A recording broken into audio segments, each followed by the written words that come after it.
Fascinating stuff. Already off to an amazing start. Yeah, so Geezy's not here tonight, everybody. It's kind of a bum out. It is. Yeah, it is a bum out for me, at least. I was excited to talk football. I have watched the Lions training camp, Hard Knocks. I was really excited. Geezy had one of those family emergencies. Like just because you have a family emergency 2 weeks ago, 3 weeks ago, doesn't mean family emergencies won't just come back up. That's true. Family emergencies are always going to happen here and there. That's why you always need to be prepared and know that we're always going to be here one way or another to make this happen, no matter what emergencies. Yeah, Geno, luckily you're ready, dude. You were just pumped up. You were sitting there like you were excited to talk. Anyway, I was even on the fence of like, should I tell Geno that I like don't have a wrestling show planned? Like that was really my other worry was, damn, I have not watched any professional wrestling other than SmackDown, and I watched that like on Sunday. Haven't watched Emergence, haven't watched. People were sending me Moxley kissing FEGCW stuff. Malachi Black says this is upsetting. I wanted football talk. He really wanted football. A lot of people were clamoring for it. I've been getting reviews from people at work, like your football discussions have been fantastic. You guys should do that all the time. So people have been like, dude, so stoked for this football. And Geezy had a family emergency. He will be back eventually, though. So everybody just relax. We will get our Geezy. I'm just letting you guys know that, yeah, he had a family emergency, and he'll be back soon. So our thoughts and prayers, as always, they go out to Geezy. Let me pop this out, Geno, because I'm trying to turn you up over here. Maybe that'll help. All right. Okay, hopefully that does help. I turned you up there. Now I want to unfull screen you, and I knew this would happen. Let me close that. Okay. Now you're louder on there. Say words, Geno.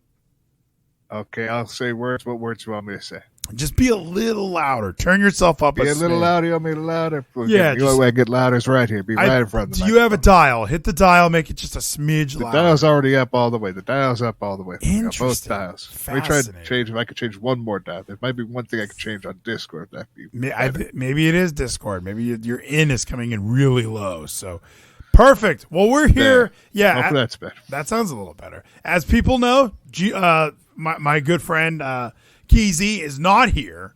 Total bum out, but I have Sonic Geno. He's ready to step up to that plate, as always. But like I was saying, Geno, I haven't watched any wrestling, like none wrestling whatsoever. So I thought, what we should do is just watch some of the wrestling that I didn't watch. I didn't watch Emergence. Now, TNA had their premium live event. Is that what they call them? Are they the same as WWE now? Their premium live event. Emergence took place this past Friday, right? They're going straight up against SmackDown. Why is that?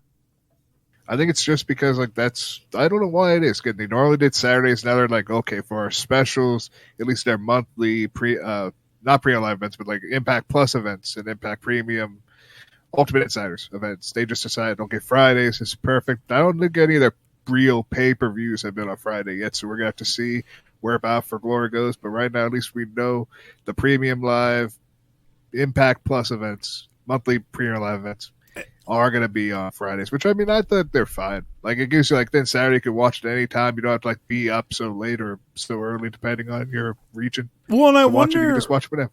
Remember when they moved Bound for Glory? Like, they were almost afraid to compete with AEW.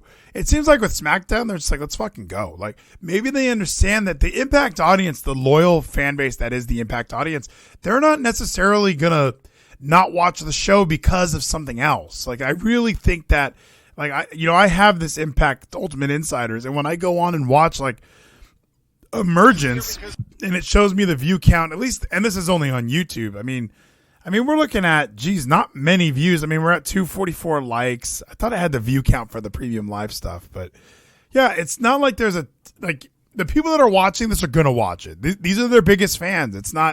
They're not luring new viewers for these YouTube or Impact Plus events, right? I don't believe so. That's the whole thing. They don't need it because they know you have their committed fan base. The people either watch it on YouTube, watch it on the Impact Plus website, or even on Fight if they decide to pay for it on Fight, which I think is perfectly fine. They have 3 different ways you can pay for it and watch these events. Yeah, and I like this whole YouTube thing. And it's only $5. So even when I don't watch the premium live events, I almost don't. I should have canceled this thing 1,000 times. There's many months I don't watch what they put out, or they put out something stupid and I don't want to watch it. Wrestle House, or what was that thing that you like, 1984 TNA or something like. I like these events. I like this feels like a pay-per-view. This feels like when many years ago when you'd have to go on Justin.tv and try and watch No Surrender on pay-per-view, and you were wondering, how does this thing have 80,000 buys? Who's getting together to watch TNA this much? So I like when they do these events. I think sometimes they kind of rush book them just to say they have like an event that month. Like, didn't they have a pay-per-view or a live event 2 weeks after Slammiversary? Like, that was way too fast. This one feels like they had a little bit of time going into it, and even with Ric Flair's last match, that didn't take away from building this pay-per-view at all, right? Of course it did. Even though, yes, we knew the results of Ric Flair's last match, who was going to win what match, because we already had matches booked for this event, but it actually added to this event because we're like, okay, they didn't win, they won this match, but could that mean like Josh Alexander or Jordan Grace were going to lose against Mia Yim or Alex Shelley in his first ever world title match? We didn't know. It was still up in the air who could have won. Well, and every once in a while we have to do a Brock Lesnar, or we have to do a Daniel Bryan beats somebody for the belt, to right the week before the pay-per-view, and it changes the main event. Or we have to have AJ beat Jinder Mahal because Brock doesn't want to fight Jinder. Like, there are circumstances where we have to pivot. We have to make things different to fit whatever we're trying to do. And so sometimes that's fun, but most of the time, if you have a live event booked where it's going to be Mia Yim and Jordan Grace, and it's going to be what was the other? Josh Alexander has a title defense. Like, you kind of knew he wasn't losing the belt to like a non-impact guy, even though they were trying to portray that like this is a title match. So and it ended with a schmoz, which kind of sucks. But so let's watch Emergence. That was kind of what I wanted to do tonight. We have it up on the screen here on trovo.live/Vleeties. If you're listening on the podcast, it's not going to be, I'm not going to just watch the pay-per-view, okay? Gino and I are going to talk during the whole freaking thing. Don't go anywhere. I'm not even going to give you like timestamps because we are going to jump around this thing. Like, I have no interest in the 10-man tag. I have no interest in the AAA match. Like, I'm sure it was a good match. I don't have interest in like, we have to watch that too. You said the Sami Callihan match was good. I doubt it, but we'll watch that. So this is a pretty stacked card too. So it's not like, when I texted you today, like, oh, well, we'll just skip around and just watch the matches that we want to watch. And I looked at this card like, I would like to watch all of these matches. So this was a good card. They did a really good job with this card. Again, like even you brought up, sometimes they do have one of their actual 4 big pay-per-view events, so they do need to quickly rush book a premium of their Impact Plus events because they have to do those every month.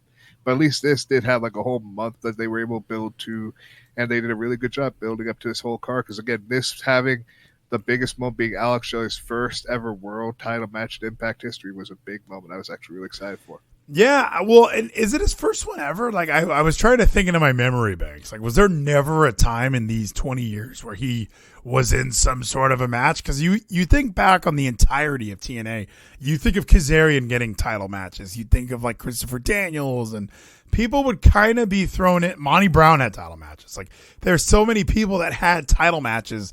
It does strike me as odd that, wow, we never had an Alex Shelley title match.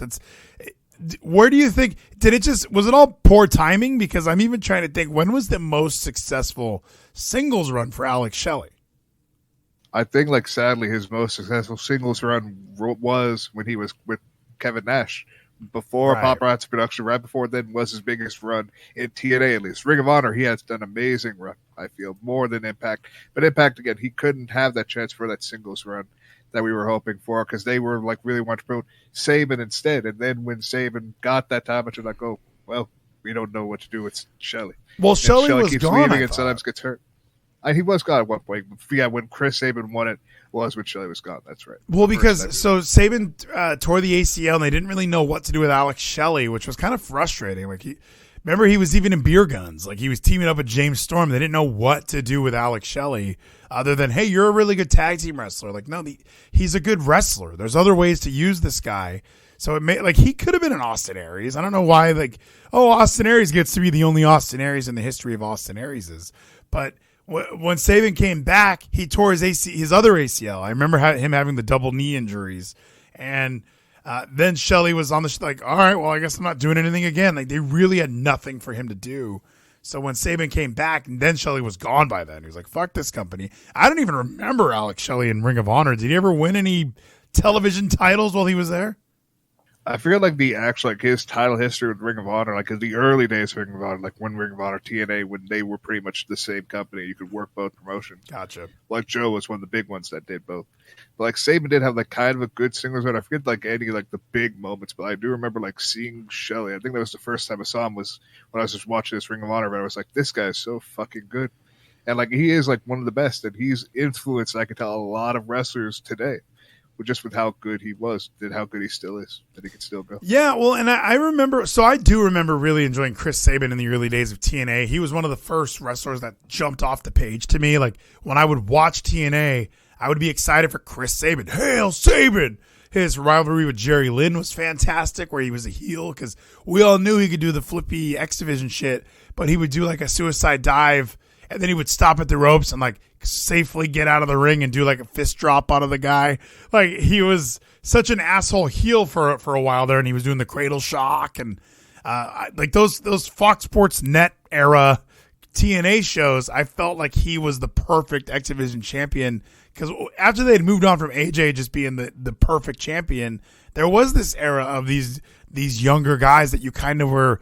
They were really vanilla. I remember that. Like, that was for sure. Like, these guys would not work in a WWE setting. Like Johnny Devine mentioned in the chat, Maverick, Matt Bentley. Like, there were some guys that you just kind of like, this guy just looks like a generic nobody, but they would have really good matches. And that's kind of what made the X Division special, in my opinion, was that, yeah, it did just sort of seem like it was going to suck, but no, it was actually really, the matches were so good that the characters kind of the characters were shining through the wrestling. And that's kind of the reverse of what WWE was. Malachi Black says Shelley only won the tag titles with Saban. He must have had a great run there. Yeah, well, in Ring of Honor, yeah, I guess that was the only Shelley title win. And Shelley's even had success with Kushida as a tag team in the junior tag team division. So he's had a career. He's had a good career. I always wonder why he or Saban didn't get the nod from WWE. Probably size.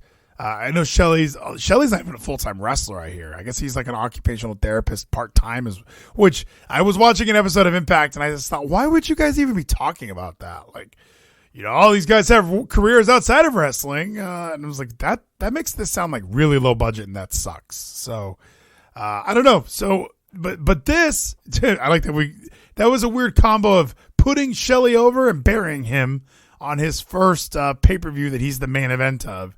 And on the screen right now, Gino, another guy that's main evented a couple TNA pay-per-views at this point, Brian Myers. He has been one of my favorite characters since leaving WWE. Like, he really has taken that, the opportunity, really, because everybody went to AEW, right? Like, everybody left WWE, wanted to go to AEW. Brian Myers was like smart. Like, I'm going to go to Impact, where I'm going to get more television time, more screen time, and I'm going to stand out as one of the better performers in this company, even if it is a smaller pond. That's true, and that's also why what I really like, since you bring up him, we got to bring up his major player brother. We got to talk about Matt Cardona, who did go to AEW for a short time, but he was not contract. It was just like a short-time agreement. They agreed to it, Cody, and then he made himself bigger and famous more than he ever would be in WWE because of that amazing run, both in the independent scene and from there, being in GCW, NWA, and then also his big run at Impact, to have his whole career being connected to his brother, coming back together with Brian Myers, and having Brian, since McEnroe could not defend the Digital Media World Championship, he had to give it away, so he gave it to his brother to have this big moment for the most professional wrestler, to finally have a belt. Well, and I do, like, I normally would like yell like, Matt Cardona sucks, but you're so correct in the fact that I've been saying this forever, like, everybody wants every wrestler to go to AEW, and that sucks. When you go to AEW, you become Aleister Black, you become Rusev, you become these guys were really Matt Hardy, all these guys were really excited to see go to a different company and what they look like with a different coat of paint on themselves. But there's only so much television time, there's only so much creative. And AEW also wants to push organic. They want their guys, like, they want to be able to say, no, this is a company with guys that WWE hasn't used. So it's this weird mishmash of, first of all, they have 100 guys on that fucking roster. I always bring that up. Their website, it's a joke because you can scroll forever. There's somebody on there there's somebody in AEW named Nick Camarado. Like there's so many people that work there. If you're a Brian Myers or a Matt Cardona and you look at the 90 superstars in AEW and you look at the 25 in Impact, you got to go to Impact. Now I know that like maybe the competitive spirit is, no, I need to go to AEW and outwork everyone. When we super kicked you right in the face. Joe Coxmall, what it do, my friend? Thank you for being here. A new follower. But like, you know what I mean, Gino? Like I think if you're a wrestler right now, you have to look at the places that aren't super overcrowded. Impact is perfect. Impact is the perfect place for anyone, and that's why I'm just so excited. Since he seems to be clear to compete, since he did get involved in the Ric Flair's last match, and he had his wedding renewal happening at the vow renewal, maybe McIntyre will come back and he'll get his title back, and it will be with his major player brother one more time. Yeah, well, and I like that they are trying to bring it back. I think that was exciting the way they did that. Or at least, you know, them being heels together is fantastic. And then with Chelsea Green is fantastic. Like they were building something really fun, and then, you know, Matt got hurt. That doesn't necessarily mean that it's over. So I'm glad they're still trying to keep that alive. But we're at 3:32. Brian Myers has the stick in his hand. Let's watch Emergence. I gotta say something real quick. You know, being a famous world traveler like myself, a New York native, Chicago absolutely sucks. Oh, I love it. Chicago does suck. So during the promos, I'll obviously leave the volume up. He's just the best on the mic. I thought you guys would react like that. Boo me, cheer Bhupinder. Why? Because he's just like you guys. A regular 9-to-5 loser, never was, never will be. Dude, fuck this guy. I'm a 9-to-5er. Does anybody else out here have a blue check mark on Twitter like I do? You don't. I do not have one. I am the Impact Wrestling digital media champion of the world. It's not. The He's most not wrong. Professional wrestler, Brian Myers. What are your thoughts on this Bhupinder or whatever his name is? Like, he strikes me as one of the most generic. Like, Impact does these attempts every once in a while. Like, we need an Indian wrestler, and this guy just strikes me as he would not be wrestling anywhere else. I can see that, but like I've liked Gunther a little bit. He's had some good matches, but I do feel, especially when he was having his feud with Malabali Shira, so it's like, oh, the two big guys are fighting each other because they're the two big Indians that we've had. Yeah, like we just have two big Indians, slap them together, and maybe they can have a good match. But like, this is a character issue for me. I have no idea what this guy's gimmick is, or what is he? Why is he this person? He's just the baby face that we gotta try to go for because no one wants to cheer for Brian Myers, who is the most professional wrestler in the world. And to make this about WWE, as always, I think this is one of the reasons why WWE didn't see anything, or at least Vince McMahon didn't see anything in Gunther, because they just brought him in as some generic villain. I feel like there was no character development, was there? Like, maybe I missed a couple weeks of SmackDown in a row, but what was his introduction like? Did they do anything to like show like this guy's one of the best wrestlers in NXT UK? Like, you guys need to take him incredibly seriously. But it just feels like they brought him on like, no, you should already know who this guy is. We're not even going to build his character. I think like the big thing, like during the time he first came out when like Seth had an open challenge, he beat Seth, but like then he jobbed out to somebody, if I remember. And then during the Survivor Series match, he's the first one pinned. That was weird. They didn't even care about his character. It's like, yeah, so this character, this big villain we're trying to build up to, he just loses right away and gets pinned. Yeah, why even have him in? Like, why have him in that match? There's no reason to put Walter in there. Like, because everyone was excited. Like, this is great. And there are times in WWE, like, remember when they had? I always bring up this match, but that Buddy Murphy versus Mustafa Ali match at Survivor Series, where it was like, it was only built on 205 Live. That wasn't on Raw. It wasn't on SmackDown. They had one match that was built on their niche show, and the match was so freaking good. Malachi Black says he was some big fat fuck back then. He is shredded now. Yeah, see. The G-Spot says missed you, Vleeties. Thank you, G-Spot. I missed you. But no, that's a great point where like that niche wrestling of Buddy Murphy and Mustafa Ali, they had such a good match. It made me watch 205 Live for at least the next 3 or 4 weeks. So if you have Walter show up, even fat as he was, you have him come out and dominate a couple main eventers at Survivor Series, then people are going to think, whoa, I might have to watch this NXT UK. Like, it should just be a free commercial, but yeah, they do this weird burial where if you're Logan Paul, you can come in and win matches, but if you're Walter and you're working in NXT UK, you got a job to whoever it was, Randy Orton or whatever. Yeah, and that's just it's a shame that we now know, like, yeah, Vince wanted to bury him, and he did try to the best he could. But then when we're finally on SmackDown years later, we're pushing Gunther, and now he's a champion, and we're actually trying to put some prestige with the US and IC title now, since we haven't done that for years, it feels like now. Well, I feel like they were going to bury this version of Gunther. Like, that's the story that I read. Did the story you read mean after they saw him at Survivor Series, they were like, fuck this guy, in a couple years, we're going to bring him up and bury him? I thought it was like either around that time, like when he first got called up, when he had like those couple Raw matches, it was that time, like Vince wanted to bury him, and then maybe early Gunther, like Vince probably still was in charge, but Triple H was like, and you're telling him, no, he's going to be the future. Just yes. The story that I heard was like this version of Gunther, like Intercontinental Champion with Ludwig I'm never going to remember his name, with Marcel Bartel. Like they thought. Like Vince wasn't digging this gimmick, wasn't digging the character, wasn't digging the matches.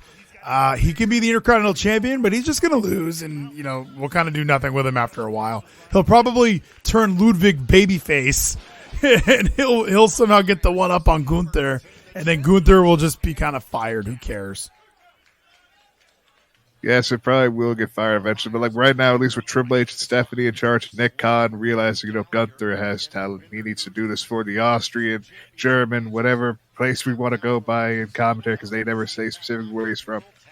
Gunther. I just want to do it for the good wrestling. Like, I know that the big worry with, like even Kevin said this, like Triple H and NXT, like that failed. Now, my argument to that is it was going up against AEW, which for guys like Kevin and me, we just wanted to watch the alternative. We had no interest in watching WWE yellow. We just thought, well, hold on, Chris Jericho, the Young Bucks, Kenny Omega, like this other company that is just debuting is fresh. We have no preconceived notions about what's going to happen. That was sexier to watch. Now, whenever there wasn't a Dynamite on a Wednesday, we would watch NXT, and it was great. It was fine. It wasn't like NXT was bad. They just put it in the worst possible situation ever. And I think that speaks volumes. And then, of course, they would do weird mass call-ups that, would leave the NXT roster depleted. Like, Ricochet and Aleister Black are a tag team just to get them on the main roster. Like, makes no sense. Just put them on the main roster for no reason. So I think that version of NXT that Triple H was working with, being given a Monday Night Raw, because honestly, I know people at work that just watch Raw and nothing else. Like, I think it's unbelievable. Like, imagine you're not like me where you watch Raw, you're watching Emergence right now. Oh, what a sling blade. You're like, you just turn on USA Networks on Monday nights because that's just what you do. Like, there's people that say, yeah, during football season, I go back and forth between Raw and the Monday night game. Like, there's people that do that, Geno. It's weird that they do that. So, like, when they see someone like, who's this blonde guy in the crowd that just has a blank stare and a mustache just looking at AJ? He doesn't know. Commentary doesn't bring him up on commentary. It's just like, they don't talk about it. So it's like, if you notice him, you're like, who the fuck is this? Is this the fan? They don't know who Dexter Lumis is. The casuals literally just say like, oh yeah, there was this weird moment, like where they were like showing AJ and the crowd was behind him. I had no idea. The guy that I was talking to, he was saying that he watched Raw and he was going over every spot that he liked and the people that he didn't like, and I just thought it was crazy because here I am thinking people don't watch just Raw. Like, Raw is the one you suffer through. You know what I mean? Like, Raw is the one you're like, oh my gosh, this one's 3 hours. I don't know if I can do this. This is going to be nuts, and that's the one that sucks. However, no, it's awesome, like, that there are people that are at least checking out wrestling, even if it is like, I have so many coworkers that they want to go to those shows at Southern Junction. Like, remember when I saw Blood Hunter? I have coworkers that would want to go to that, if I tried to get them to watch Impact, they probably would go, "Nah, I don't want to watch that shit." But if I told them like, "No, there's wrestling happening live for $10," they would be fucking so down. So these casual wrestling fans, as I think, I would consider us, like you, me, Kevin, we're the IWC. We're that internet wrestling community. We're so hip. We know that what culture and Cultaholic are like spin-offs. Like we know all of this. We know who Steve and Larson are. Like that stuff is so in the fucking background of what a casual's thinking about.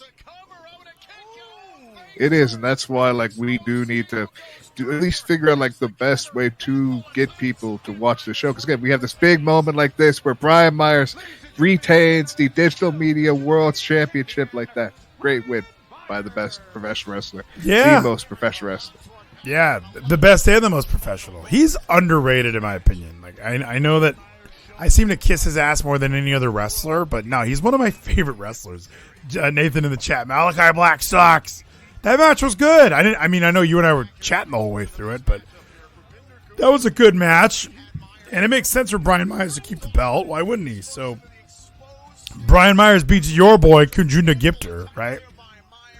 Yes, Gunther sadly couldn't win this time, but who knows what's going to happen later on if they ever have another match. All right, let's scroll forward a little bit to 25:36. Here I see, it looks like that's Chelsea Green laying on top of Jessica Havoc. Let's see what happens here. So I already knew who won this match. This match was spoiled for me on Instagram, but I wasn't surprised. So at Emergence, we have a Knockouts Tag Team Championship match between...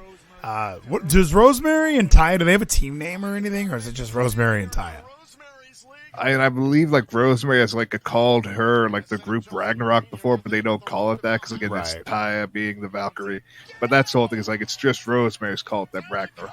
So not a real team name, but technically a team name. Ragnarok. Yeah, because Vexed is the other. And isn't Vexed just playing off of NXT? Like, isn't that what they were trying to do? Like, they put the V in NXT. Like, isn't that what Vexed is? There was like a whole joke about like where they talked, and they even had this whole video on Chelsea's YouTube where she explains like people could think of it as the Virtuosa and the Hot Mess cross. So like it could be that you could see as a cross of NXT, but it's just X is just what they call it. I like it, and they're a good team. I kind of, if you follow them on Instagram, they are friends in real life, and they're always at each other's weddings and shit. So it makes total sense. They hang out with Britt Baker all the time. That whole little Orlando crew. That was all in NXT at the same time or whatever it is. Like I guess the tie-in for Britt Baker is Adam Cole. So yeah, they were all like Orlando NXT people, which they're all friends. So it's cool to see them as a catch the buzz, feel the sting. Oh, an easy spell, a couple easy spells from Nathan Wella. Nathan's bummed. We might have to do a football show, Geno. Catch the buzz, feel the sting. Thank you again, Nathan Wella. A bunch of these chicken winners. God damn, Nathan's upset that this match already ended with that missed spot. Oh, suplex. 1, 2. Wow, they won it with a suplex. That's interesting. Yes, a suplex after the missed spot. It's a shame. Deonna could be so hot. She can be. She's still attractive. I think she's really good in the ring. So that's the whole thing. In ring, she's great. Who cares about how she looks? People think too much about it. I think it's the problem that it's like she's such on the border. Like we just want to like go all in, but she won't give it to us. She looks good right here. Yeah, she's in good enough shape, but she can work well enough. Like she can work 30 minutes, 60 minutes. She can work as ever long as she needs to in the ring. She's doing good in this tag team. I will give her credit. Now I know that you're a little nicer about how that match that she had earlier in the year I thought was terrible with Mickie James. And she had another stinker after that. I can't remember which one, but she's been doing well lately. Look, Jack Evans is there, Geno. Did you hear Jack Evans was there? Yes, I saw that Jack Evans was going to come back and had this big moment with Speedball for the X-Division title. I was so excited for this match, too. And then Jack Evans looks in shape, by the way. I know that he even kind of mentions this. Like, he mentioned this in his interview with my cousin, Chris Van Vliet. But he definitely wasn't in shape. Poor kids are just as bright and just as talented. Thank you, Cassidy. I appreciate that, my friend. So he's back in shape. He's been dieting hardcore. This is good news, Geno. Look at this guy. Jack Evans rules. He does ruin. It's great that he's back. It's a shame that he did miss the anniversary. We had to have Andrew Everett, who actually ended up being able to pull his load and have that amazing match. But we did get to see now Jack Evans getting his moment to fight Mike Bailey. Mike Bailey rules. I know, like, so he's a little older than you kind of think he is, but and of course he doesn't have the typical wrestler body, but he has this weird like Jean-Claude Van Damme and Lionheart or Bloodsport like aura about him, where he's just gonna kick some ass, and I don't know why he's so believable, because he doesn't look. Maybe it's because he doesn't look like a wrestler. He looks like, no, I'm just a kickboxer. I do this for fun. Mike Bailey is fantastic. He is one of the best in the world right now, because like he's just so good. Again, also his gear. Again, wearing no boots, no shoes, just barefoot, something classic Von Erich style as it should be. Just a real wrestler, looking like he wants to kick your ass. And he fucking does. But that's what I mean. Like even the Von Erichs, even them barefoot, it was still like we're just buff, juiced up wrestlers. With him, it's no, I'm a kickboxer. When I'm training for fighting, I don't wear boots. Like I'm always barefoot. Poor kids are just as bright and just as talented as white Thank kids. you, Nathan. So, like, I see a Randy Orton spell coming. I'm just going to get ahead of it, Geno, and hit my Randy Orton spell. Poor kids are just as bright and just as talented as white There's kids. this new guy at my work. His nickname is the Viper because he looks like Randy Orton. Like, we just called him the Viper when he walks into, like, a sales meeting. Viper! It's awesome, Geno. Geno, how's the work thing going? I actually have been applying to some places just the other day, actually. So like I got to wait to find out like a response from them. There were a couple that needed me to do a fucking what's called after it, like not a test, but kind of a test, an assessment. I had like one assessment I did today. I have like another. I think I have an email that I will do in a moment after the show. Probably. I gotta find this guy. So on Instagram. There's Westside Barbell. They have a guy on there that looked just like you, and it made me laugh so hard because I mean it literally was you. I was shocked. I thought, what? Like, this looked just like you. I thought it was you a little bit. I hope it was the Westside Barbell Instagram. I'm going to find it, Geno. But, yeah, he lifted up something really heavy, and it made me laugh because he just looked like you. It was fantastic. But, he was even doing Do you remember when we super kicked you right in the face? Thank you so much. Oh, my gosh. A Randy Orton spell. Michael just followed us with 2 C's. That is good news. Look at Jack Evans, This is the best shape he's ever been in. What happened in AEW? Why did he let himself go? I think it's because like they didn't use him on TV. He was just kind of there and never really got a chance to be in ring. So he's like, if you're not going to use me, have me in matches. I'm just not going to care about myself and just be like the backseat guy because you guys like Angelico more. And they barely use Angelico anyway. Well, and I know that he told that story about, they wanted him to pitch like, creative ideas, and he doesn't really do that. Malachi Black says, Geno, let's see the cover letter. Geno, so did you even do a cover letter? You didn't do it. You didn't need to do one. I sadly have not made an actual cover letter. I just have my resume that I put into places. I just feel like the resume should be. Yeah. Places used to ask for a cover letter. Every place that I've applied to that I've written a cover letter for, they've told me, no, I didn't even read it. I'm like, okay, so then I'm not going to write these fucking things anymore if you guys don't give a shit.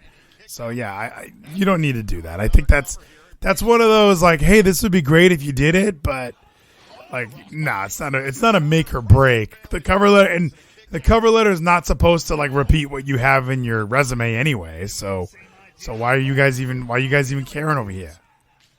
True, and that's one thing I was worried about. But thankfully, I just realized, you know what? If you want me to have my cover letter, fuck that. I'll just give you my resume instead. Because you also have that in there. You're like, put the cover letter here, the resume here. I'm just like, no, you don't require a cover letter. So, damn it, Geno! I cannot find the video of this guy doing the barbell snatch. It was so awesome because he looked like you. I mean, it was just you doing a barbell snatch or a dumbbell snatch.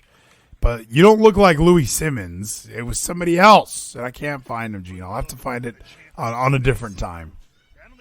Hell yeah, because right now we're having this amazing exhibition match. We just had a double crossbody spot now where they're ready to continue on this great contest. Jack Evans and Speedball. Do you ever lift, Geno? Have you ever lifted weights? Like, did you ever have that part in your life when you kind of got into, like, douchey weightlifting mode? I've had, like, dumbbells, like the smaller dumbbells, and I think I have, like, 2 that are up to 50 pounds, and ball thing that you have the handle for. I forget the fuck that one's called, but like I have some weights, but that's because of like stepdad using those weights. Like I occasionally use those just to see if I can be consistent with lifting. But you never became like gym guy. You never became like I have to go to the gym, otherwise I'm going to be pissed off. One of the things so with this, we started an hour earlier tonight. That was one thing I've been trying to do for a while. Is like I got to figure this out because I love to go to the gym at 4 a.m. It's like one of my favorite things in the world. But when we podcast on Tuesdays, I don't go to bed till like midnight. And on Wednesdays, I don't go to bed till like midnight. So I was trying to figure out, well, if I do Tuesdays and we end at 11 or we end at 10, I'll be able to go to bed and go to the gym, bro. Like, that's how meathead I am right now, Gino. I'm in the zone. I've lost like 10 pounds. Hell yeah, that's good for you, man. Yeah, I've never been like the gym bro yet. I've just been like at curling, lose weights if I have the time, like if I feel like doing it. But like that's one thing I might get back to doing, just to have some use of my energy instead of just eating food that might be fat and then using Daily Burn that might use some of it, but not enough where then I have lipids still coming in when the fat turns into sugar. Damn it, dude! I can't find that fucking video. They might have deleted it. It was so awesome, but yeah, it was outstanding. He looked literally, it was you. Glasses, no hair on the top, beard. It was just you wearing a weightlifting belt, picking up the heaviest dumbbell you've ever seen. Oh, it would be so exciting. You live next to a gym. We looked up where you lived. Well, I mean, I live close to a gym, like in the area where I could go to a gym. I just would need to walk, which I should get back to actually walking again. If I didn't have kids and I live with my mom, I'd go to the fucking gym all the time. I'd just be lifting weights all day, no job. I'd be there for like 6 hours. Oh, it'd be heaven, Gino. They have Wi-Fi. You can watch wrestling there. Hell yeah, I could. My issue is that I don't have any wireless headphones and I hate earbuds. That's my big issue. I would have to find a way to make money quickly so I can at least buy wireless headphones so I can then bring to the gym. These are wireless, actually. Like, yeah, some plugs and they're actually Bluetooth headphones. They're fantastic. They smell like sweat, though, real fucking bad. Just because it's been 3 years of wearing these bad boys to the good old gym. I've never seen Jack Evans at the gym, but I assume he has some pretty he seems like not even a CrossFitter. He looks like a bodybuilder at this point. Look at that torso, Gino. Oh, yeah, he's in amazing shape, and so is Speedball Mike Bay, which I could tell, like, he also is, like, either... I could see CrossFit with his style, with how great he is. He's definitely a CrossFitter. Nothing is really defined. He's just skinny and has stamina for days. So he definitely strikes me as the CrossFitter, or even like just a runner. Like he doesn't do weights. He just wakes up and goes like he's like the One Punch Man. He just does like 100 push-ups, 100 sit-ups, and just runs 10 miles a day or whatever. Well, isn't that what he did? That is what Saitama did for like I think a whole year. Was yeah, it was just a year. 100 sit-ups, 100 push-ups, and 10 miles. That's all you have to run. That was how he got every day. Yeah, that's how he got stronger than that cyborg. Did you watch all of that show? I only watched like 5 episodes. I've watched all of season 1. I need to watch season 2. Yeah, I just lost interest. I thought it was okay. I didn't think... the best part of like a My Hero is he's not the greatest superhero yet. You're kind of watching this story. One Punch Man, there's no threat. No one's going to beat that guy. He's a One Punch Man. But that's also the kind of point of One Punch Man. It's just a joke. It's all gimmick. It's an anime parody because it's the whole idea of like this an anime superhero that just beats everything in one punch. So you wonder like how will that one punch happen? It's just a joke. It's funny. Yeah, but comedic. It's funny for the first episode, but it doesn't need to be a series. You didn't watch season 2 yet. You have no interest. And I do have interest, but there's so much else I've been watching. Wrestling especially. I was going to say, my time. When other shit drops, like when Stranger Things dropped, you watch that in like 2 days. When The Boys season 3 dropped, you watch that in a day. Or you just watch that as soon as the episodes would drop. Like when you want to watch something, you watch it immediately. That One Punch Man season 2 has been out for a minute, Gino. Where you been? I know I need to actually get up on my anime. I need to catch up on the animes. And I eventually need to fucking keep up to date and actually get caught up on One Piece. One Piece is the big thing. I know it's going to be a big undertaking, but I do want to get caught up on that. Oh, I can't do that. That's too much. People tell me it's good. I just, much like Raw, I've not watched every single episode. I probably missed a couple here and there. And with One Piece, being that it's a series and it's episodic, you have to not miss episodes, I assume. No, there's no freaking way I'd be able to do that. I get that, but that's why like there's stuff like Naruto and Boruto, which are connected, which you could watch since it is technically finished. But yeah, One Piece is never going to end, and I'm looking forward to when I do eventually want to and have the time to catch up on them. One of my coworkers was watching Boruto today, and I even thought it was strange. Like, so I'm on one team, right? And I go visit this other team. We all do the same job. I would never, in the middle of a workday, just have my phone on watching anime. Like, that whole row of people was watching shit. I thought, what are you guys doing? Like, this is why you guys aren't having good numbers this week, is because you guys are watching anime as we're all at work. Like, it was baffling to me. I couldn't believe what my eyes saw. I wonder if any of them are listening to this, but I thought that was so strange. Like, how are they all just watching anime right now? It's because like they're just so accustomed to it and they want to be caught up on everything. Probably Malachi Black says fire them Vleeties. I don't have that authority yet, Nathan. Once I get that authority, dude, I'm just going to hire Geno because I know Geno wouldn't do that. Hell yeah, I wouldn't intentionally try to find a way in time to watch either anime or wrestling while I'm working. I wouldn't try that. No. Look, Speedball. This is the best part of the Speedball match is when he's tired. He's really exhausted, man. There's nothing left in that Speedball tank. Weird kick to the midsection. Are they having a weird miscommunication here, Geno? They might be just trying to set up for a spot, like trying to call, okay, what should our next big spot be? Because they don't want to finish it because they know they still got some time left. Because the referee probably told them, hey, you got this much time. Whoa! And there's a lot of times where in matches now they don't want to do the rest hold or they don't want to do the double down. So they do awkward moves like that where it's like, oh, weird grapple, weird grapple, weird grapple. Okay, now we got to figure it out. Yeah, so that's what's good about the X-Vision. Sometimes, yeah, you do notice it in the moment, but then they do get to like the big spot they were working towards and you didn't expect. And sometimes it gets exciting, especially when there are like 5 or 6 X-Vision stars in the match. So you have like so much going on at once. And with Mike Bailey, do you like? He's the perfect X Division champion because I don't see him ever becoming the world champion. He's going to have matches for the world title. I think him and Josh Alexander would have a fantastic match. But do you think this guy's ever going to be an Impact World Champion? I think he's going to have an Impact World Championship match against Josh Alexander one day, but not win it. Yes. Yeah, he's not winning it. Like, he doesn't have the shoulder muscles to win a belt. Like, no offense. Like, look at Jack Evans. That body can win titles now. This guy could be the Impact World Champion. He has the shoulder muscles for it. But Mike Bailey doesn't have that. Mike Bailey doesn't have he has the Rich Swann thing. You know what? Take back everything I said. If Rich Swann can be the world champion, Mike Bailey should be a 2-time champion by now. Because Rich Swann's body, when you put him on a poster, he just doesn't look like he's the best wrestler this company has to offer. That was always the issue with him. Like, if a guy like Sammy wins it, whatever. He's like a big, odd-bodied guy, but he's still got some size to him. Like a Rich Swann or a Mike Bailey, these guys don't look like they're going to be able to beat the heavyweights. Like, wrestling still, like, even though there's no more weight classes, they still kind of need to realize in the world of fighting, we can't just have all the little guys win. Even Rey Mysterio has shoulder muscles, you know. That's true, and that's why like Impact is willing to give these people the moment that no other company would. Like Rich Swann being the world champion was a big moment and a big surprise. No one expected. Just like that German, like what was Spider Super? Spiderplex. Here comes the spinal tap. Oh no, he missed it.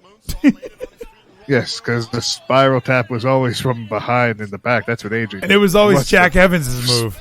Ultimate Weapon! Yeah. Ultimate. Big win. Dude, that shit was nuts, you know.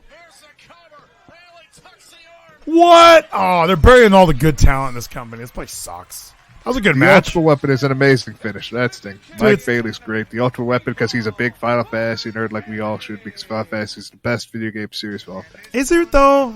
I don't mean to... It's not. Everyone says that. It is. Everyone pretends they like all those games so much, but no, they're not that good. And everybody always talks about, well, Final Fantasy VII is so good. No, it's not. Let's all relax. We all would rather play Call of Duty or Halo anyway. I wouldn't. I'd rather play Final Fantasy VII Remake Part 2, which I'm looking forward to. It's called Rebirth. It's exciting because it's just the story is great. Final Fantasy VII is the best game. I don't know, man. I just when I'm playing a game, the turn is that turn-based fighting.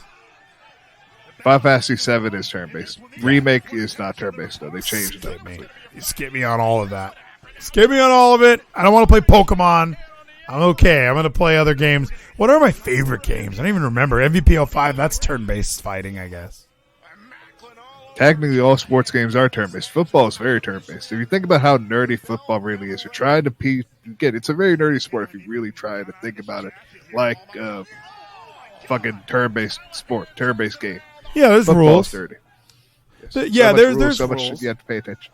Yeah, it's very smart. It's a smart person's game. You're correct. I think a lot of people try and just chalk it up to a bunch of meatheads out there. But no, everyone's got an assignment. Everyone's got a different assignment.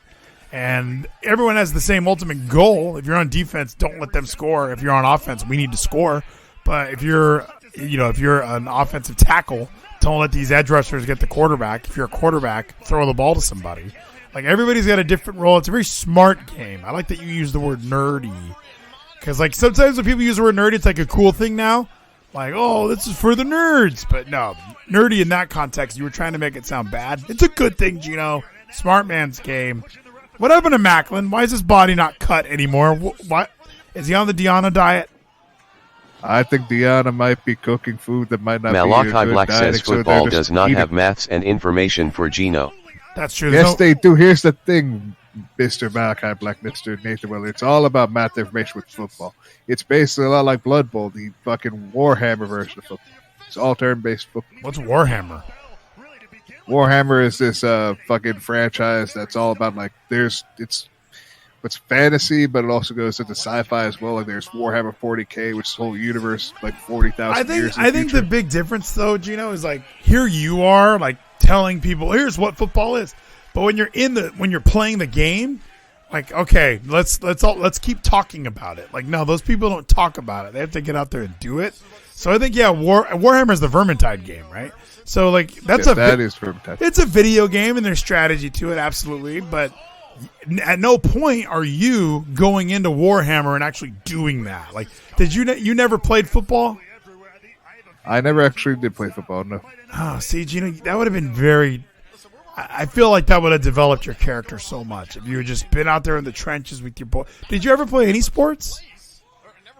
No, I didn't, actually. Oh, see, that's also very telling, Geno. Like, I think there's a lot that goes into being on a team, that goes into working towards a common goal with a group of people. What was that? By the way, that was the match part one. That's part one of the match. Oh, That's this match sucked then. Okay, let's fast forward. It gets good, though. That's part one. The match is done. So that's that match done. The match gets better when the match continues. This is Eric Young and Saban. That wasn't on the... Yes, it's the tag match. That wasn't on the list that I looked at. No, it's the tag team match. Violent by Design versus Kushida and Saban. Oh, that's it. Okay, for some reason I totally had that mixed up. Kushida, former member of the NXT roster, former member of Jacket Time, really taking a step down here, going to Impact Wrestling, right, Geno? No, I don't think it's a step down because he will have his friend. He does have his friend Alex Shelley there from the Time Splitters, but right now he's teaming with Chris Saban, the other part of it. So almost like it's a time machine, not a time splitter. These guys aren't winning the belt, right? There's no way. I don't believe they could win the belt, especially because we do have the 10-man tag. Wait, there's no belts in this match. This is just a tag there match? are no title match. It's just a tag team match. That's right. The tag titles are on the Good Brothers. We'll watch this later. We don't need to watch this now. There's not even a fucking belt on the line. It's on pay-per-view. We should listen to Kenny King, by the way. You were just giving Kenny King from. Okay. He actually is really good. Okay, fine. I'll listen to Kenny King. Kenny King's good. You know Kenny King's good. I'll listen to the guy from The Bachelor. All right, let's take a listen. We got a new subscriber! B2, welcome back to the party. 17 months we've been on this site. We were on this site during a pandemic, Geno. Isn't that nuts?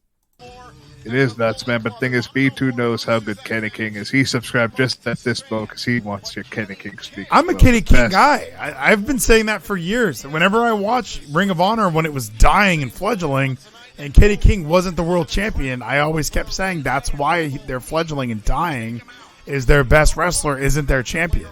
Their champion is PCO, who sucks. Then the next champion was Roosh.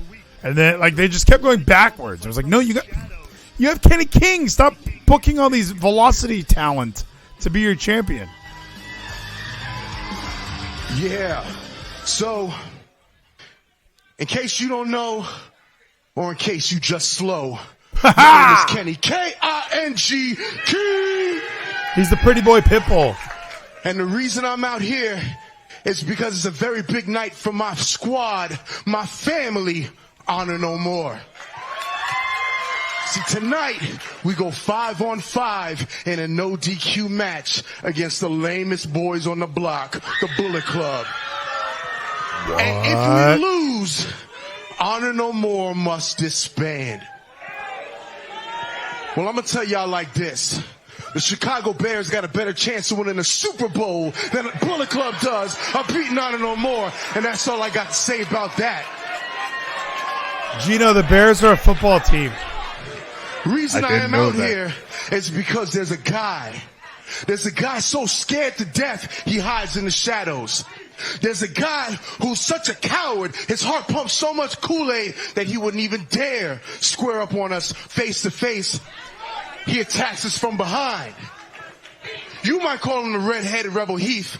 I just call him the Ops. Oh, he's my Ops. Since we in Chicago, and I know how Chicago deals with the Ops, I'm going to do him just like that. Whoa, See, I'm going to slide on Heath like I'm from O-Block. I'm going to spin the block on Heath like I'm from 63rd. The bottom line is, you red-headed rat bastard, I got a concussion with your name on it. And we ain't gonna wait till the 5-on-5. Bring your ass out here so I can lay you out. Let's get, where he at? Where he at? Oh, y'all still fighting? Oh, they're still going, dude. Beat him up. Yes, they're gonna keep going, but might all just be a distraction for Heath. But who knows? They're just fighting though. They want to kill each other, Macklin and Sand. So lame. Malachi Black says, listen to the Skeeto speak. Well, I was even thinking, I was like, are they in a bad area of Chicago? Like, are they in a nice area and all these white people are like, what is he talking about? Oh, his hands. That might have been the case, but at least there was a part of the crowd which understood when he was fucking going with the whole block. Talking about the shit about the Ops. Killing motherfuckers. Isn't that offensive, though, to the black on black crime? We shouldn't be mentioning that on pay-per-view, you know. And I guess it's not true, but at least it's their way, like at least referencing what's happening, the problem, but not. What's their way? What the hell does that mean? No one talks about like as much as we should. People on television, we should be talking more of the real problem. Geno, us trying to help them. Whenever there's gun violence, whenever there's Black Lives Matter, we always bring up how many dead people were killed in Chicago over the weekend, just because it was the weekend. But nobody wants to do anything about those black lives. We only want to do the 9 black people that were killed by the police. That's true. We need to actually have it be an actual focus on real crimes and actual real murders, and hopefully fix the issues we have, especially in Chicago, and fix it and make it better. Let's see. Homicides. Let's see. Chicago Sun-Times. There's they have like a rolling count. Like, look at this. 415 victims were killed in Chicago in 2022. When you click on, click on male. 352 were male. Cause shooting. 333 men were shot in Chicago. Make them black. 268 black men were shot in Chicago in 2022. So that's a lot of people, Geno. And when we're trying to help and say, here's one of the main leading causes of they want to blame guns, but Chicago has very strict gun laws, but there's still 268 men being shot and killed in Chicago. And it's not even September. It's not, and that's the thing is that it's going to keep going up and up unless we do try and do something about it and fix this. But as people that we are, as far away as we are from Chicago, there's something we individually can do. But hopefully, by at least bringing that up and bringing attention to it, we can help fix the problem. Well, and I tried, I have hashtags and headlines where I read the dumbass headlines and at least let people know, here's what they're showing you. They're showing you people are being murdered even something like, what was it? Because even Brianna, there was so many people that were killed in 2020 that made headlines, and here was the storyline. We have to focus on this, but not this. Black Lives Matter want to attack the police, but they don't want to attack Chicago and black on black crime. Even Shannon Sharp on his own show was like, people always want to make it about black on black crime. And it's like, well, Shannon, TBH, I just found that 268 people were shot in Chicago. I'm assuming it was mostly black on black crime. Do you not want to help? them? Are we not supposed to help them? That always blows my mind. That's an argument nobody wants to hear or nobody wants to talk about, right? It really is surprising. No one really wants to talk about the real issues. Like, yeah, they want to talk about like the generalized version of it, but not talk about the specifics when you do go into those details of like Chicago or any other specific state when these problems are really going on. It's a shame. I heard this song, Geno. This is so relevant. We're talking about it. The Kenny King brought us here. Everybody talking about all the street shit, they don't want to give it to you real. Flashing cash all up on Instagram, that should advance money from the deal. Niggas worth 10 mil, move to Hollywood, still acting like they in the field. It's easy to talk shit on social media when you safe living in the hills. It's okay for niggas to keep talking about killing each other in every song. But if you mention one word about the LGBT, that shit is wrong. They don't even be about them, they just think it is. They cancel you, now you gone. I don't even know if Lil Nas X gay, I just think they use him as a pawn. I just speak on how a nigga really feel. I know I'll never be trending. I ain't never changed like them other dudes. I've been the same nigga since the beginning. I think they want to take all the little black boys, make sure they grow up to be women. Everything on TV is gay now. You can't tell me there ain't no agenda. My sister told me don't be ignorant, get the vaccine, it'll help. Well, she know damn well the government ain't never give a fuck about a nigga health. If they do, how come they only give us free health care when we locked in a cell? Which reminds me, free my nigga Ace, hold it down, hope you're doing well. If you rap about the same shit as everybody else, your views will go up. Social media don't want nothing positive, they don't want niggas to grow up. I make songs trying to get niggas to stay out the streets, I get no love. But as soon as I start talking about how I used to sell crack, this shit blow up. See, Geno? Everything's look over here. Everything's smoke and mirrors, bro. Everything is, oh, well, like, this guy is so true. I've listened to a couple of his songs, and yeah, he has songs that are about smoking weed and selling heroin, and those songs have so many views and listens, and then he's got songs like that, and people are like, no, I don't want to hear this shit. Don't make songs like that. Look over here. Like, we have the answers to the problems, but they don't want the answers. They want to keep the problems controlled.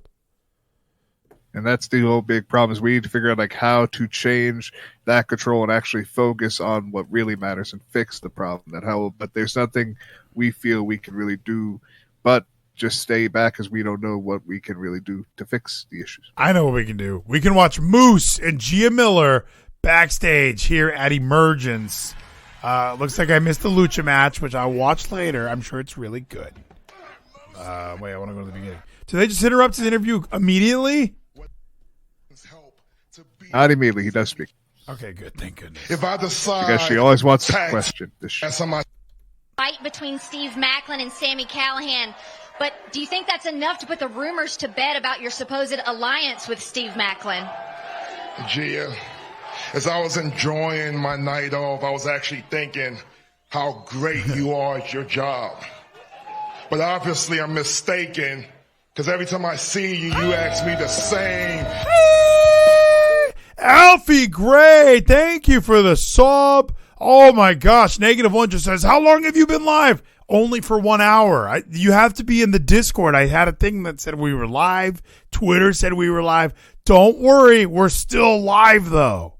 Damn dumb Malachi questions. Black says I would fuck Gia Miller. I'm liking Gia Miller in this shot, Geno. Do you think just having her hair colored was enough to like really change mine and Nathan's perspective? It finally was, and you're going to realize just how great she is, especially when she's right next to Ace Austin one more time, because they're the best couple of the rest. You think so? Better than Alicia Atut and Richard Holiday? I do believe so, because Richard Holiday, he's a decent enough heel. He's a decent enough backup, but I feel whatever. Ace Austin is even better than Richard Holiday. No one's better than Richard Holiday. I'm sorry. I watch, if we could talk niche wrestling, there's nothing better than calling your fans the consumers. I think that's just the funniest thing. You're breathing rarefied air. He has a lot of cheap heel shit like that MJF does, but it's just more funny to me. Like when MJF does stuff, it's kind of like he's an asshole weasel. But when Richard Holiday does it, it's funnier, and maybe because he's more handsome. Now listen to me, because I'm only going to say this once, and this will be the last time I say this. Maybe it is the orange. Me and Steve Macklin is not a thing. We're not an alliance. We're not in cahoots. We're not a tag team. We're not even friends. In fact, sometimes Moose has trouble talking though. Like, I'm sorry. I think that this is fine. That's his lisp. You're being very rude. It's his lisp. He has no control over it. Sometimes gets in the way, but he's still good. Cody has control. Look, Cody's got control. I just mean the way he's delivering this is like really like. Ugh. I don't need Steve Macklin's help to beat up Sami Callihan. If I decide to beat up Sami Callihan tonight, Well, why, even the cadence, not even the lisp, just how slow he's saying certain things and how, do you think his speech coach, that's what they tell him? Like, in order to conquer your lisp, you just have to talk slow. Like, is that where this is going? It could be like from that, and also like what he might have learned from his time when he had the whole feud with EC3, like how they both were going about the whole promo and him trying to become the wrestling god that EC3 was making him be, getting to that point for him to control and free his narrative to be the wrestling god. So he feels like the wrestling god should be speaking slower and in this kind of cadence. That's such a good call. A god. Like this reminds me of EC3. That's a really good call. Like it's EC3 has a way of, I'm gonna do a promo that you're gonna remember, whether it's shitty, whether it's awesome. You're gonna be talking about this later, and maybe some of the advice that Moose got from EC3 was make your words impactful. Say it's something that stands out, like you see this logo, or even the 1% stuff was fantastic. Like all of that really was him just trying to be my sweet Aunt D. Like I'll never forget him saying that over and over again when he first showed up in Impact. Now that character sucked, and I think he ruined it. He's the death of Impact Wrestling in a lot of ways, or at least the death of TNA in a lot of ways. But I hear Moose delivering this promo, and I'm like, this is not good. And by the way, from the chat, good question: is EC3 still running shows? You keep me up to date on all that stuff. What's going on with Control Your Narrative? Like, what are him and Braun doing now? Go on, I have no idea. In all feel honesty, the I need sting. to look back up like what they've been doing because I have been interested myself. Because the only thing like I've seen, at least on YouTube, is this one dude who pretty much just watches their stuff. Thank you so much, Alfie Gray, for the chicken winner and for everything you do. And yeah, with EC3, there was a lot of buzz and a lot of excitement about him moving, like, oh, we're going to do this company. We're trying this new thing. Poor kids are just as bright and just as talented as Thank white you, kids. Negative One. But they've already lost Karrion Kross. He's now back with WWE. I don't know.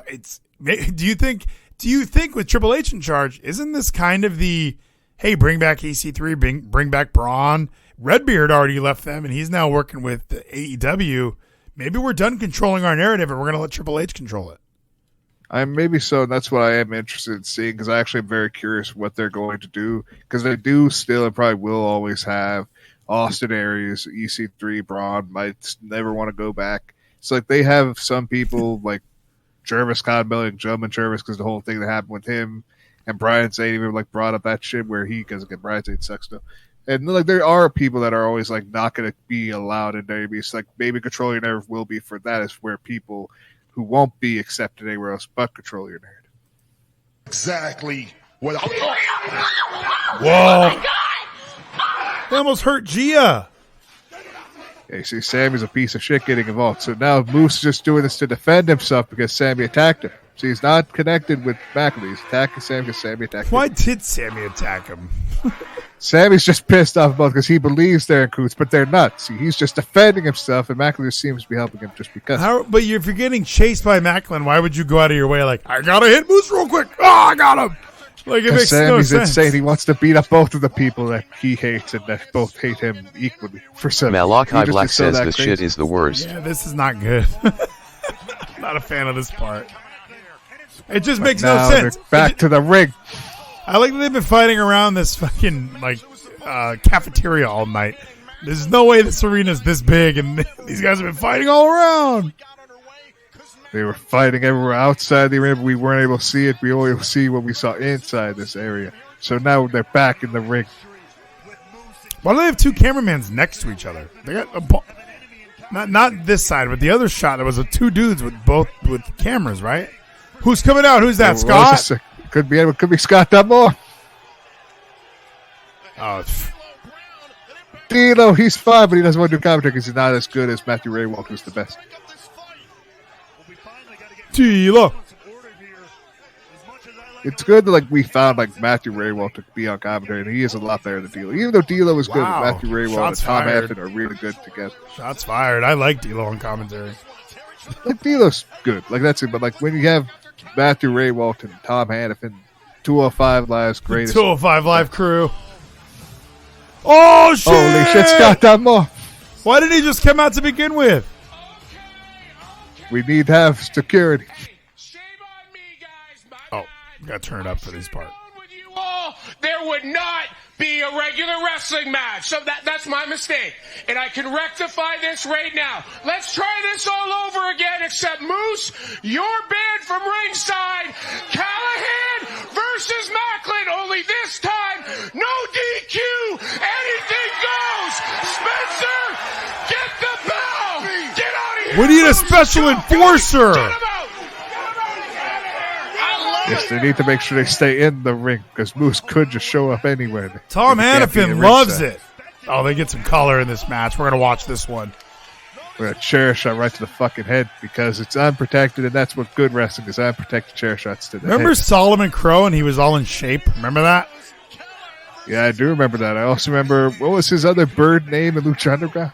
Oh, Jeremiah Crane. Yeah, Jeremiah Crane. He always had a bird until Impact. He's no longer Birdman. Jeremiah Crane ruled. He did. He was one. He still technically is alive, so he could go back if Lucha Underground is the thing again, which it never will be. It never will be. Luchasaurus cannot be again because Luchasaurus died on Lucha Underground. I don't remember that. I don't remember all of Lucha Underground. I just remember going back because after season 2, I think I really didn't watch it as much. I got married. It really cut into my Lucha Underground time. I get that for the very short time Lucha Underground was a thing. I get that you had a life going on. Season 1 was so good. I really do look back at season 1 as like groundbreaking. Ricochet was the main eventer. That's how good Lucha Underground was. Just it felt so different, and it was so different. It was different from any other wrestling thing I've ever seen. Impact took a little inspiration from it during that era. But, oh my gosh, it was so awesome. And even when you see things like Firefly Funhouses and cinematic matches, a lot of that stuff was already kind of happening in Lucha Underground.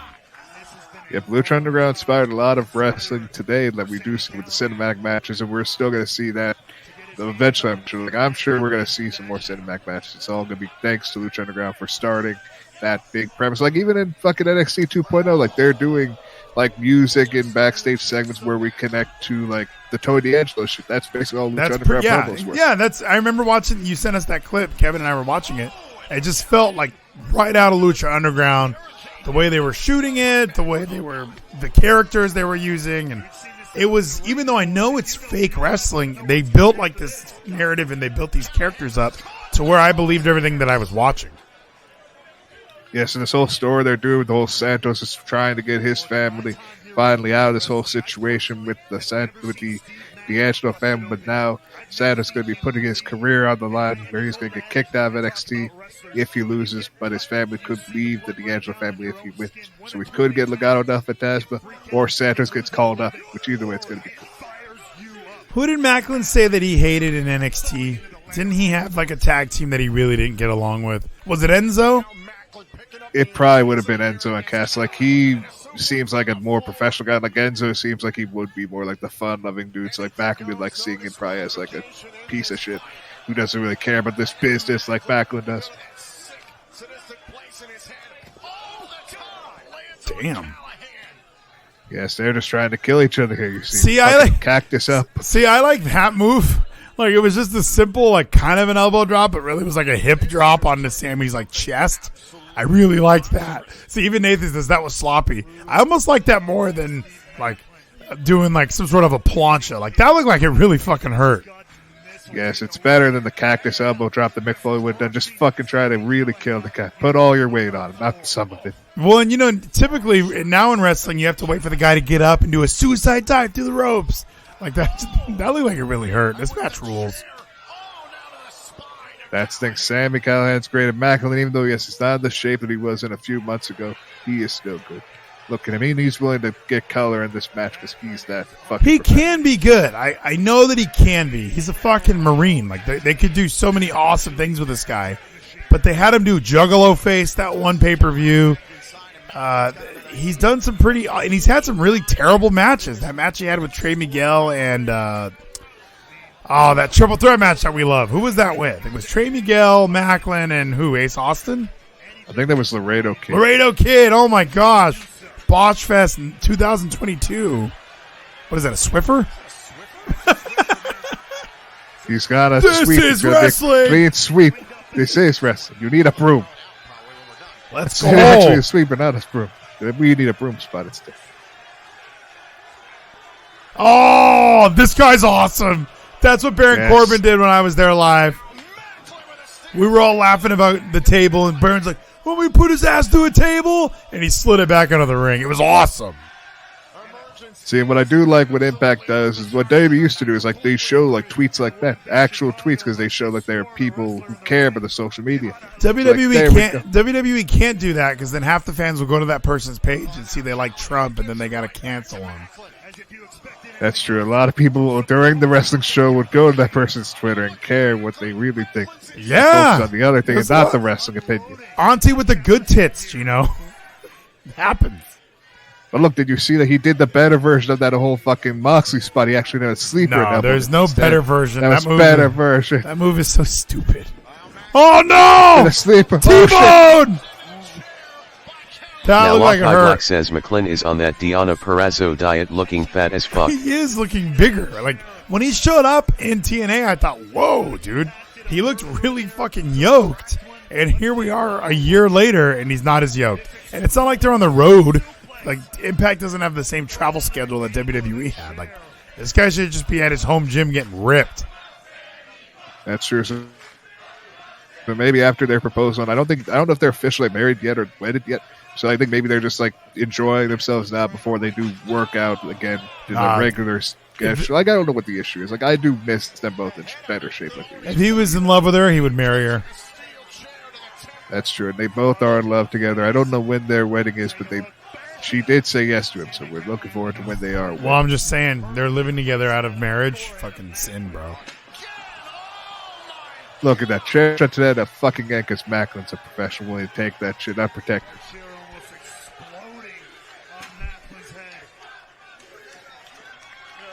He bows a lot. Is that his new thing? He bows? He bows to the crowd because he's all about just the theatrics, because he's a great wrestler. He's a professional, but not the most professional wrestler, but he's great. I mean, he just bows a lot. You know what would make him a really good professional wrestler? If he worked out once a week. If he did a little more exercise, he would be very awesome. That's true. Maybe he needs to go under the learning tree like Big Show did with The Undertaker and like Ziggy Dice did with Brian Myers. Do you remember Solomon Crow? He used to wear a Taz singlet. He was so in shape, and this guy's not in shape. It just seems like he doesn't... Like, I know that hardcore wrestling, you don't have to be in shape as much, but if Sami Callihan was in shape, he could be a world champion in damn near any company. That's true, but he's been a world champion here at Impact. He wants to get that world title again because the only time he lost was because he did not take the advice of Eli Drake and not decide to lose to a woman like Eli Drake. Yeah, he should have... I'm okay. Everyone should have said no to Tessa. Real men should have said no to having Tessa win them. Yeah, I mean, if we could be misogynist for a while, Gino, I kind of agree. Having like the woman win the man belt is just, come on. I know we're trying Eli Drake was the only smart man in that I know we're trying to set a positive message, but although Macklin said on Chris Van Vliet's podcast that he's not doing that, like he's not wrestling Deonna ever, like he's not doing that shit. Like this guy knows. The only time they would do anything is mixed tags, which would only make sense if we have Chelsea and Matt, we have Ray Walton. No, we can't do that because Ray Walt was with Deonna. Well, so they have like a few people. Ray Walt and Raquel Diaz or Shaul Guerrero. Shaul Guerrero, they could sign. That'd be really good, actually. No, she's not a good wrestler. She's not bad compared to some. No, she's not good at wrestling. Did you watch Raquel Diaz in NXT? I did watch like one or two of her matches in NXT, and that's not good. But she's okay, and WoW is good. Is she wrestling in that? I thought you were just commentating, ring announcing. She is ring announce, but I think that's a good thing. She could be the ring announcer. Yeah, she sucks at wrestling, Gino. That's what we're talking about. And Macklin even said he doesn't want to do mixed tag stuff with her, too. So he's... that interview is very telling about what kind of man Macklin is, okay? Yes, he knows that the women should be in the women's matches, men should be in men's matches. And just like Eli Drake knew, and that's why he did not want a job to her, and he gets fired from it. I'm seeing in the chat here, Rizzo says, talk about Kid Bandit. Is Kid Bandit in the news or something? It's because I've been finally showing, and even all has shown Tyler, and everyone's been showing people finally how good Kid Bandit is as a wrestler. And I kept telling people, get my favorite non-binary wrestler. They are one of the best. My favorite non-binary wrestler, Sami Callihan. This dude rules. Yes, I'm sure he's very non-binary, even though he likes being called he and him and these cisgendered white male. That I guess means non-binary to say. Yeah, non-binary. He's a guy, isn't he? Just a guy. Kid Bandit is they, them. They go by. Spliff Swa says Geno showed us Kissled Bandit is a midget trans Korean boy. Even Demi Lovato's a chick again. That's where she decided to go back to her. No. She didn't decide. She just is that. Yes, it's all pronouns are important. It's 2022. We do need to accept it. Realize pronouns people could choose. Or maybe the other 2021 years, they should just accept that, no, I'm born with certain pronouns.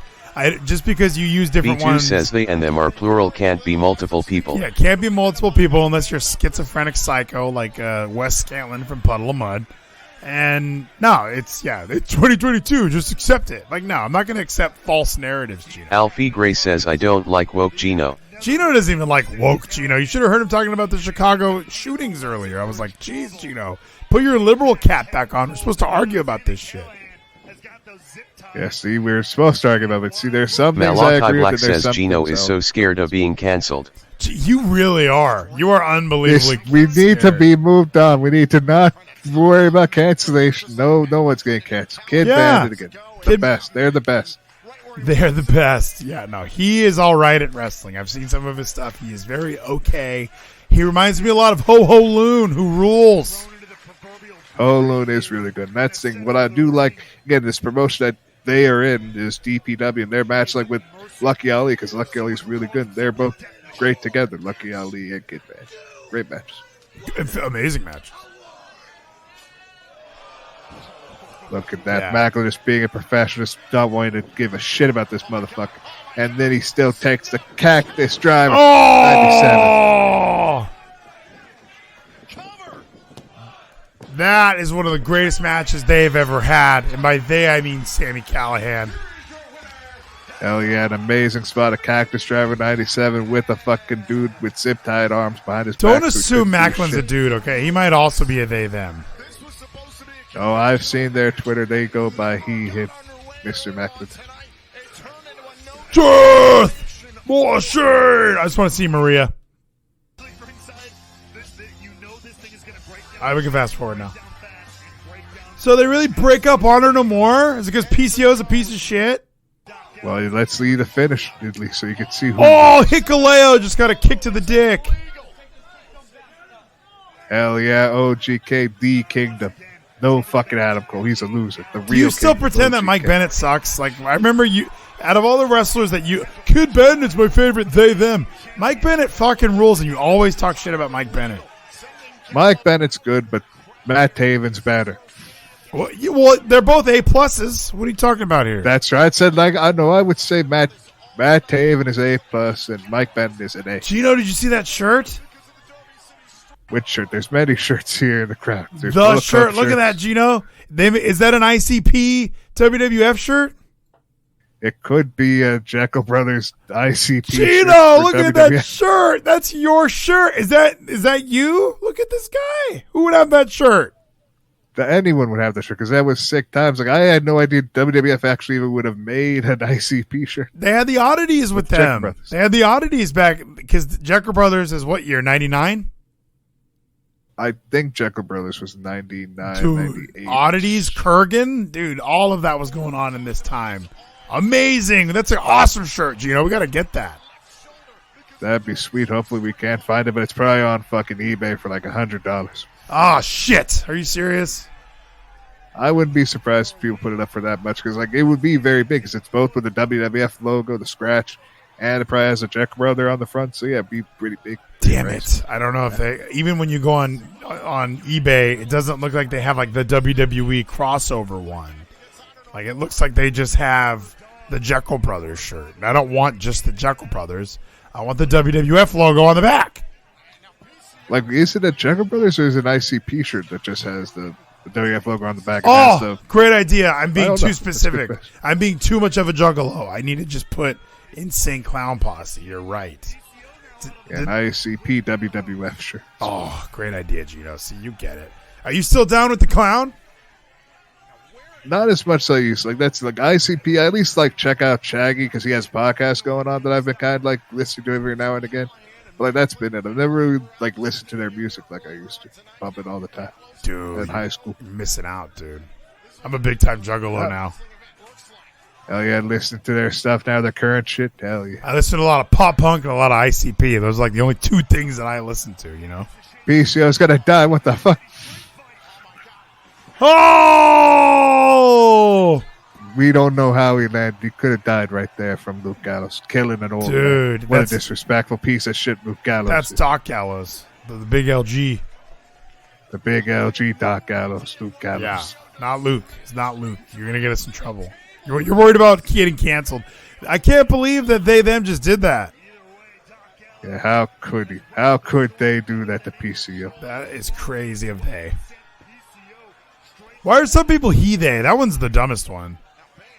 It's because like maybe they might be transitioning, so they have like he because they're going transition to male, but they are okay with they them as well. So like, he him is okay and all. Yeah, but they because if the they replaces the he and the them replaces the him, if you do he they, that makes no sense. Oh, none of it makes sense. I guess you're right. It's all stupid. You need to really think about G-Spot something. says too hard to explain. Who cares? Go ahead, Geno. We all need to care, especially because this amazing contest right here that we're watching between the Bullet Club and Honor No More. Will Honor No More still be a thing after this match, or will they have to disband? I don't know. I don't know how this one ends. I know that Matt Taven rules. Hell yeah, Matt Taven's great, and the big LG is the best big man right here. Oh no, Vincent kind of sucks. That was a good move. Yes, his red rum he calls his senton. It's sweet. I like it. Holy shit! Malachi Black says, I bet Luke Gallows cut his dick off. That's Doc Gallows. You guys, that's not Luke Gallows. Luke Gallows... It's the big LG. If you want to go with Luke Gallows, it's LG. Well, no, that just means large. He's the big large. Yes, he's the big large. It does not stand for Luke This is Gallows crazy. anyway. Hashtag Honor No More. Hashtag Bullet Club. Hashtag Emergence. You said you liked when they did that? That's stupid. Who cares? Why? It's fun sometimes because it's like at least they care about their social media presence. Like, here you go. You did a good tweet. You did a good tweet. So like they want to compliment you. You did a good job with a good tweet. Big spot. What the fuck, Eddie? Hold him. Eddie sucks. Hold him. Do that share spot with the baseball bat that Sammy did to you. The big LG. That's what we need to see, though, more. We need to see more of that chair spot with the baseball bat that Sammy did to Eddie. Oh, it's funny, that match Sammy was having earlier, I thought Macklin would have done it to him. Like, every match he's in, you kind of think that would happen. And yes, you think Sammy's going to decide, I want to fucking kill a motherfucker by doing that, which I thought his career. I thought Eddie's career died. I thought Macklin would do it to him. Like, I'm going to do to you what you did to one of the boys, you piece of shit. TWFS says, I woke up tired. Gino, how did you wake up today? You feeling good? Today I felt good, actually. Yeah, there was a lot going on, but everything was good. I woke up at around, I fell asleep at fucking, 5 o'clock, so I missed the G1 Why? today, Why'd you fall asleep at 5? I couldn't sleep. The G1 was going on before that. No, the G1 today, today being of the 16 actually was at 5:30 a.m. Yeah, I was getting tweets of the matches. Jeff Cobb. Yes. Yeah, so I missed the G1. I wish I was awake for it, but I ended up having a hard time going to sleep and falling asleep then at 5 o'clock. So I missed watching it live, but I watched the G1. I'm caught up now. I'm really excited for it tomorrow. Thank God. I was so worried. Tonight. I was so worried that you weren't going to watch the G1, Gino. I'm excited to see what's going to happen because I think Tama Tonga, this might be his year. Do I have to watch the Mia Yim match? The ending, I feel you should watch. Don't get spoiled. Get to when she's past the finish. Did you like this match? Was it all right? I enjoyed this match, yes, but I also enjoyed what happened after. No spoilers, Gino. Jordan Grace is in really good shape. I mean, she's trimmed down a lot too. Like normally she was that super bulk, and you would kind of just be, all right, well she's thicker because she's so bulk. Now she's getting trim. Yeah, she's trim and still bulky. That's thing. She still has that fucking power game. She is still big mama pump. Thick mama pump. Thick mama pump. Get it right, dude. Come on. Our Impact credibility. This is the official Impact Wrestling podcast, all right? So Scott Tamore listens. He and I tweet at each other.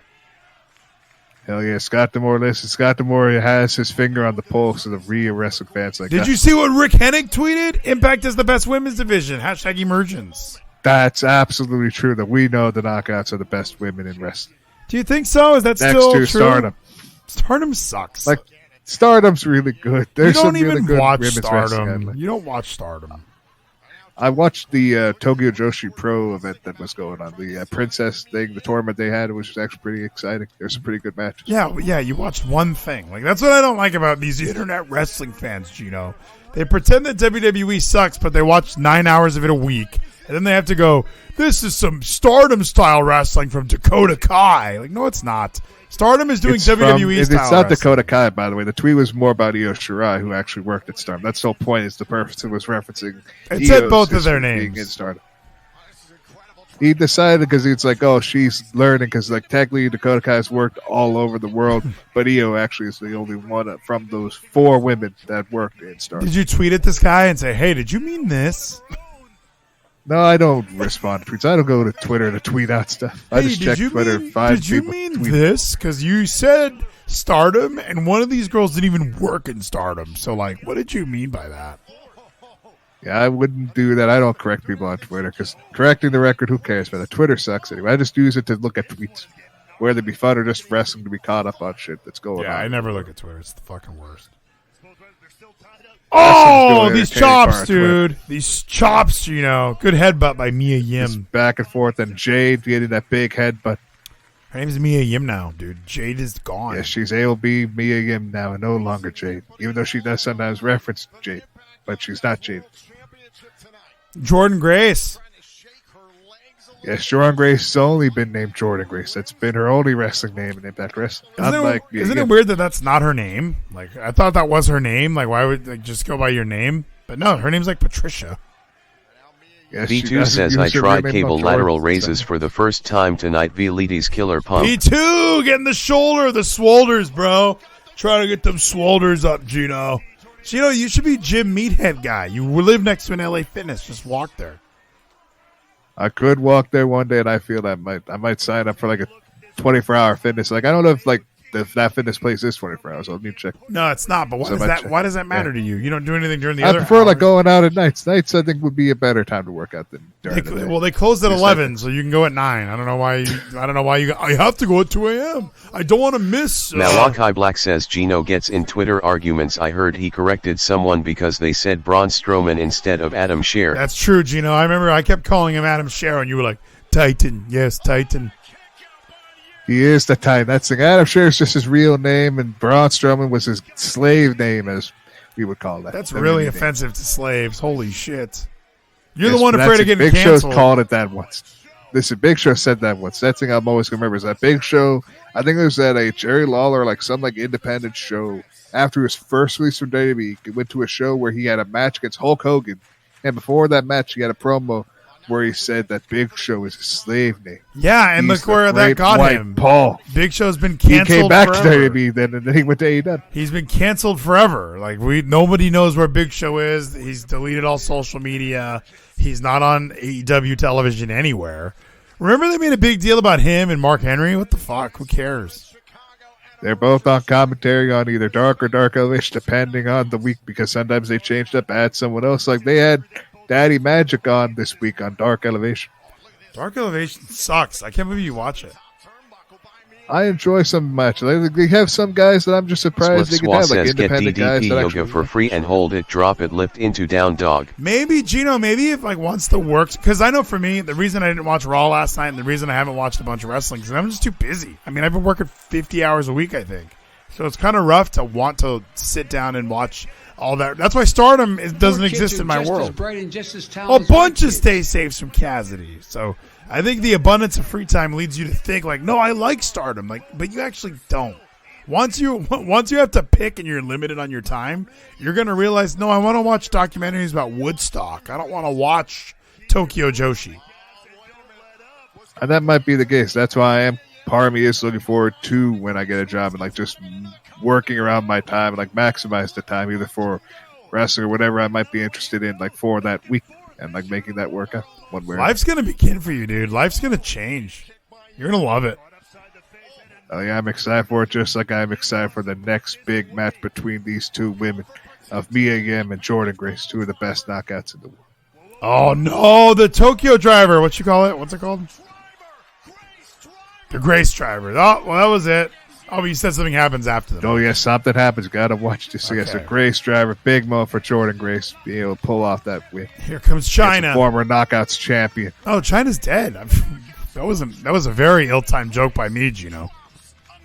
That was very ill-timed, but there is someone that might come out after this that we get to look forward to, and I'm actually excited for. Oh, who's it going to be? Is it Tito Ortiz? That was August 1st. It's already come to pass. We can't do that. Fuck. We could have done August 1st warning. I think you had dog saying to do when we could have done August 1st warning. That would have been way better. Yes, this would have been the big moment for Tito Ortiz. Which what was exciting when you really think about it during that time, the match that he was supposed to have, the actual fight, never happened that they were booking towards. It's like the whole Rampage and him never happened. But I think that promotion died immediately. I think as wrestling Bellator's still around, but I think as wrestling fans, it's just annoying that they were teasing there's going to be a big wrestler debuting, and all of us are wondering who the hell would Impact get that would surprise us? Goldberg?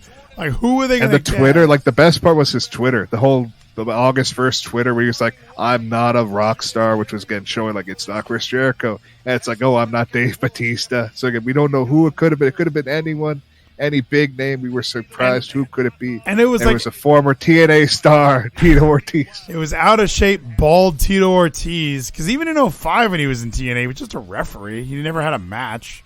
So, I don't know. It just sucked. It did, and then it all was trying to set up for, oh, here we go. What's that face? Great face, Jordan. Slut. Oh, Slamovich. Okay, Masha. She's coming out. She's been wrestling a lot on Impact. She's their Marina Shafir. Yes, and she has what she's been having every single time when she comes up before her. Oh, yeah, she gives everyone the black spot, right? Yes, because she's got to kill them. So they get to have their nice little picture one more time before they die. Like what happened to fucking Madison Rayne, even though she's now in AEW, so she's dead to Impact, but in AEW. Where is Kelly Ray or whatever her name is? Kylie Ray, I have no idea. No. There's another one that's coming. That's her name is Kelly or something. Killer Kelly's been on. Yeah, TV Killer Kelly. Killer Kelly. Yeah, she had her debut the other week, and now she has a big match this. She's been wrestling. Okay, good. In Impact. She made her singles debut because she was part of that whole Knockouts tag tournament before, when they first brought back the titles. And they're Malachi she's Black her says debut. Rampage Jackson would have been better. This chick sucks. Yeah, where's Rampage? Why didn't he come out and beat up Jordan Grace? Well, it's because Masha Slamovich is great. You guys have not seen Masha in ring. Masha's really good. I've seen her wrestle. I used to watch NWA Power. I know you did. Again, I'm just saying that people like Nathan never watched NWA Power and saw how good Masha is. Kid Bandit is not that great, Listen, Kid Bandit is a future star. I'm telling you this now. Kid Bandit's really good. All right, here we go. Main event time. Let's stop the jibber jabber. Let's get some real wrestling here. No more Masha Slamoviches. No more Mooses. No more Macklins or none of that stuff. It's time to go. This is the moment we've been waiting for. Alex Shelley, star of Paparazzi Productions. This shit's going to be awesome, dude. Hell yeah, his first big world championship match here at Impact Wrestling history. This is going to be the match that defines Impact. Josh Alexander versus Alex Shelley. He's an occupational therapist when he's not wrestling. That was important for Todd Hannafin to tell me that. This is huge for Alex Shelley. For all you occupational therapists out there, don't ever give up on your dreams. This is the man right here. Never give up on your dreams, because it could happen just like it did for Alex Shelley. Which, speaking of, did you have a chance to see the contract sign, which was before this? I saw just a clip of it on Instagram. I haven't watched the whole thing, but I want to go back and watch it because I did enjoy. Josh Alexander was kind of a dick, wasn't he? They were both kind of a dick, especially the end of it. I'll just say that because Alex Shelley's the best. Alex Shelley said, "You know, I'm going to give you something you really wanted, Josh. he signs his name on the contract. Here's your Alex Shelley autograph. Because he's all been a big fanboy of Alex Shelley. But then Josh Alexander said, "Oh no, I was more of a Chris Sabin guy." Yeah, that was the part that I saw. To each other was awesome. Chris yeah, Sabin they're both guy. dicks. It was just a great thing. They're both the best. I love Alex Shelley. I'm more of a Austin Starr guy. That's what I would have said. Yeah, the one-time Austin Starr. Then he was first. That was also weird. He was Austin Aries first for a very short time. Then he becomes Austin Starr with Paparazzi Productions. Then he comes back and he's double A again. Well, they just did Austin Starr because they wanted to. They did I remember the promo packages leading up. They were trying to present it like a huge star was coming to Impact Wrestling, so they just called him Austin Starr, and that was kind of like, oh, that's a little bit of that. That was also a bit of a letdown. That was an August 1 morning all over again, but at least he was still so new to the game. It wasn't like all of us were like, what? How could he not be Austin Aries? Like, no, he was still pretty new. It wasn't. It's like when some of these guys get their names changed, like Raquel Gonzalez becoming Raquel Rodriguez, which I hated at first. Now I love it. Double R, Roman Reigns. Is your Emergence main event of the evening. Dave Penzer, bro. For the Impact World Championship. Listen to these One intros. fall when the bell rings. Your referee Daniel Spencer. Introducing first, in the corner to my right. I have to ask, what is his tattoo? Why does he wear the sleeve? Does he have like the N-word tatted on his arm? Like why doesn't he just let the tattoos fly?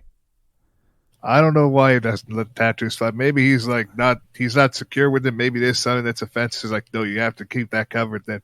So we have to do that. Who knows what the real issue is? Is he a burn victim? He could be a burn victim or something. Maybe he's got like a robot arm or something. Having the sleeve makes him way more mysterious to me. I love it. He is the challenger. This is his first Impact World title match in 20 years of his career. From Detroit, Michigan, Alex Shelley.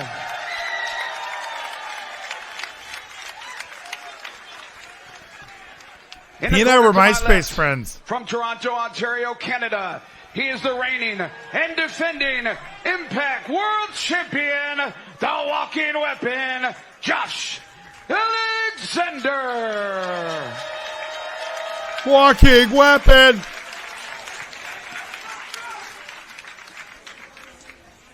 Is he going to wrestle on that dry fit? Yeah, see, I think he might be taking that off and showing the singlet, which might be the same one he wore at Slammiversary for all these years. Hands over the Impact World Championship, which he's defended excellently throughout his reign. This match is going to be fucking sick, dude. Okay, he took off the dry fit. Thank goodness. He looks like a wrestler now. Look at those shoulder muscles. He looks like a real professional wrestler with the singlet, which I'm not sure if that is the same one from Slammiversary with all the references to TNA's past. I don't think it's that one. This one looks a little more maple leafy. Yes, does not have the maple leaf in the front. Yes, this is not the same one from Slammiversary. He has a brand new one for this occasion. He's Canadian. This big moment. Yes, he is Canadian. And Alex Shelley is from Detroit. And they're both fighting here in Chicago for this big moment. Dude, that's not that far apart. Detroit's pretty much, I hear it's only like 100 miles from Canada. That's true. So they're both equally close to each other. We have this big moment, these two wrestlers having. If you were Jim Ross, you'd be like, they both enjoy the cold. They both work out in treacherous conditions. And they have prepared for this match their entire careers. We need Jim Ross to do this fucking shit. That's why Tom Hannafin sucks. Yeah, it should be Jim Ross and Matthew Raywolf. That would be a perfect Should be JR and Excalibur. Those are my two favorites now. And Excalibur has become better than he used to. Impact Wrestling. He was just a PWG guy. Impact Wrestling is brought to you by Impact Plus. Malachi Black says this pay-per-view is missing Matt Stryker. Oh, can you imagine? You know, in Canada, the weather is cold, but in this arena, it is unbelievably hot, as two talents like this only collide once in a lifetime. Dude, where's Matt Stryker? Matt Striker's the worst. I rather have Josh I'm Matthews. so glad you admit it finally. You used to always tell me he's not the worst, but no, he is really bad at announcing matches. He was good with Vampiro. Vampiro and him were good. That was the only time he was good with Vampiro. Yeah, well, I think having Vamp with him was a little bit more like, they were just, and it was edited heavily. So maybe they did a ton of work to kind of mask whatever Matt Striker was talking about. And because it wasn't live, he wasn't making a lot of current references, because that was always the fucking annoying part with Matt Striker was, Lionel Messi is leaving FC Barcelona. And a lot of people or whatever team he was on, Argentina or whatever. And a lot of people don't know what the future holds, much like we don't know what Impact Wrestling holds for these two young men. Like, why? Why do you have to make it about that? Because he tries to be as professional as he can so people could think of this as a sport, not just as pro wrestling. He really did want us to think it was more than like a television show. Like, he wanted people that watch Impact to think like, we have the NFL has their Super Bowl, and the World Cup happens every 4 years. Bound for Glory is our World Cup. Like, no, like, let's relax a little bit. Like, we have our own thing. Let us be our own thing. Stop trying to trick wrestling fans into things. Like, we already watched this stupid show. And people that watch soccer aren't going to go, wait, this guy just said this is their World Cup. I'm going to watch that. That's true. We need to stop that. That's why we do have two wrestlers who don't mind, one former wrestler, one really good commentator who just knows we can make references, but at least make sense. Even if it is like more recent, like commentary, like events happen. We at least can connect it better than Matt Striker just tries to make everything more professional sound. Dude, the headgear's off. Doesn't he need that for his ear? Didn't his ear almost come off that one time? There were reasons behind this headgear, but he's more professional. He's learned to be able to control himself and to be in the moment where he can be safe without the headgear now. So we have Alex Shelley being what was the story? You're a wrestling fan. says much like Brad Pitt and J-Lo and Corey and Topanga Mox and Effie are locking lips getting gay. That's true. Things are getting gay, Geno. And that's the whole thing. Wrestling's always been gay one way or another, but we're finally accepting it. We need to just move on and accept the wrestling, whether it be independent, being like mainstream, it is gay one way or another. But we at least have someone like Effie who doesn't mind showcasing it and being Geno, wrestling's not gay one way or the other. Just because men are dressed in these clothing doesn't make it gay, all right? You can be macho and be a man. Did you watch wrestling? I did watch wrestling. I know like Hulk Hogan was the epitome of masculine. That's why he was always in Hollywood. What do you think is gay about it, though? You think it was just like Mr. Perfect is hot? I always felt like they did like have the androgynous characters like what was it? Besides like Goldust and like what was like the first one? Gorgeous George. Ray Blassie. Gorgeous George was very first one. Yeah, that's right. Where they did like they had the flamboyance, had like the but he was a heel. Question. That's true. It's a heel. So people who are flamboyant and androgynous and could be seen as gay means you're bad. You're a heel. Goldust was a heel, and he was pretty gay. Yes, and even fucking Jerry the King Lawler called him a fag on television or on microphone at one point, which was weird and didn't feel right. Even then. When was that? I don't remember. Even if it happened, I don't know. I think people give that word too much power. Might have been like a live show, like he did it on mic and someone recorded it. I don't remember like when it was, but like, he actually did say that F word about Goldust. I don't know. People use that word for other reasons. Yes, but he did it to Goldust, which was rude. It showed how much of a heel even the King was. The King was always a good heel. Jim Ross is a heel. I feel would be a better commentator than heel. Nah, heel Jim Ross sucked. I know Kevin kind of liked heel Jim Ross. I did not like heel Jim Ross in like the early 90s. Who cares? I'm bringing in fake Diesel. I'm like, no, we don't want that. We want Jim Ross to be the guy that Eric Bischoff breaks a cinder block over his head. And then when Austin beats Bischoff, he's all like, it's Stone Cold! Storm is hating! And Coachman's like, geez, this guy's excited. Well, damn it, I get to be excited. We like babyface Jim Ross. Let's settle down. But if we had heel Jim Ross with heel Stone Cold, that would have been even better, even bigger, more exciting. Heel Stone Cold was terrible in 2001. It was one of the reasons why I think a lot of people don't admit that's why they stopped watching wrestling. They say like, oh, the Invasion sucked. I think Austin sucked. I think that was a big problem was that we had like Stone Cold, who we all look at as like the top babyface, the number one guy in wrestling history, and now he's trying to be a villain, and he's injured. He's not wrestling full time. Nobody liked it. I'm sure there were some people like even if we were like to go back, I'm sure we would find things to like saying "Kumbaya" to Vince McMahon because he needed to get back to where he needed to be and be in the right state of mind because Vince McMahon just had so much going on, and Stone Cold was there to help him. I think that's one of those things in hindsight when they do the documentaries. Oh, we all loved it and people loved it, but I think it drove a lot of people away.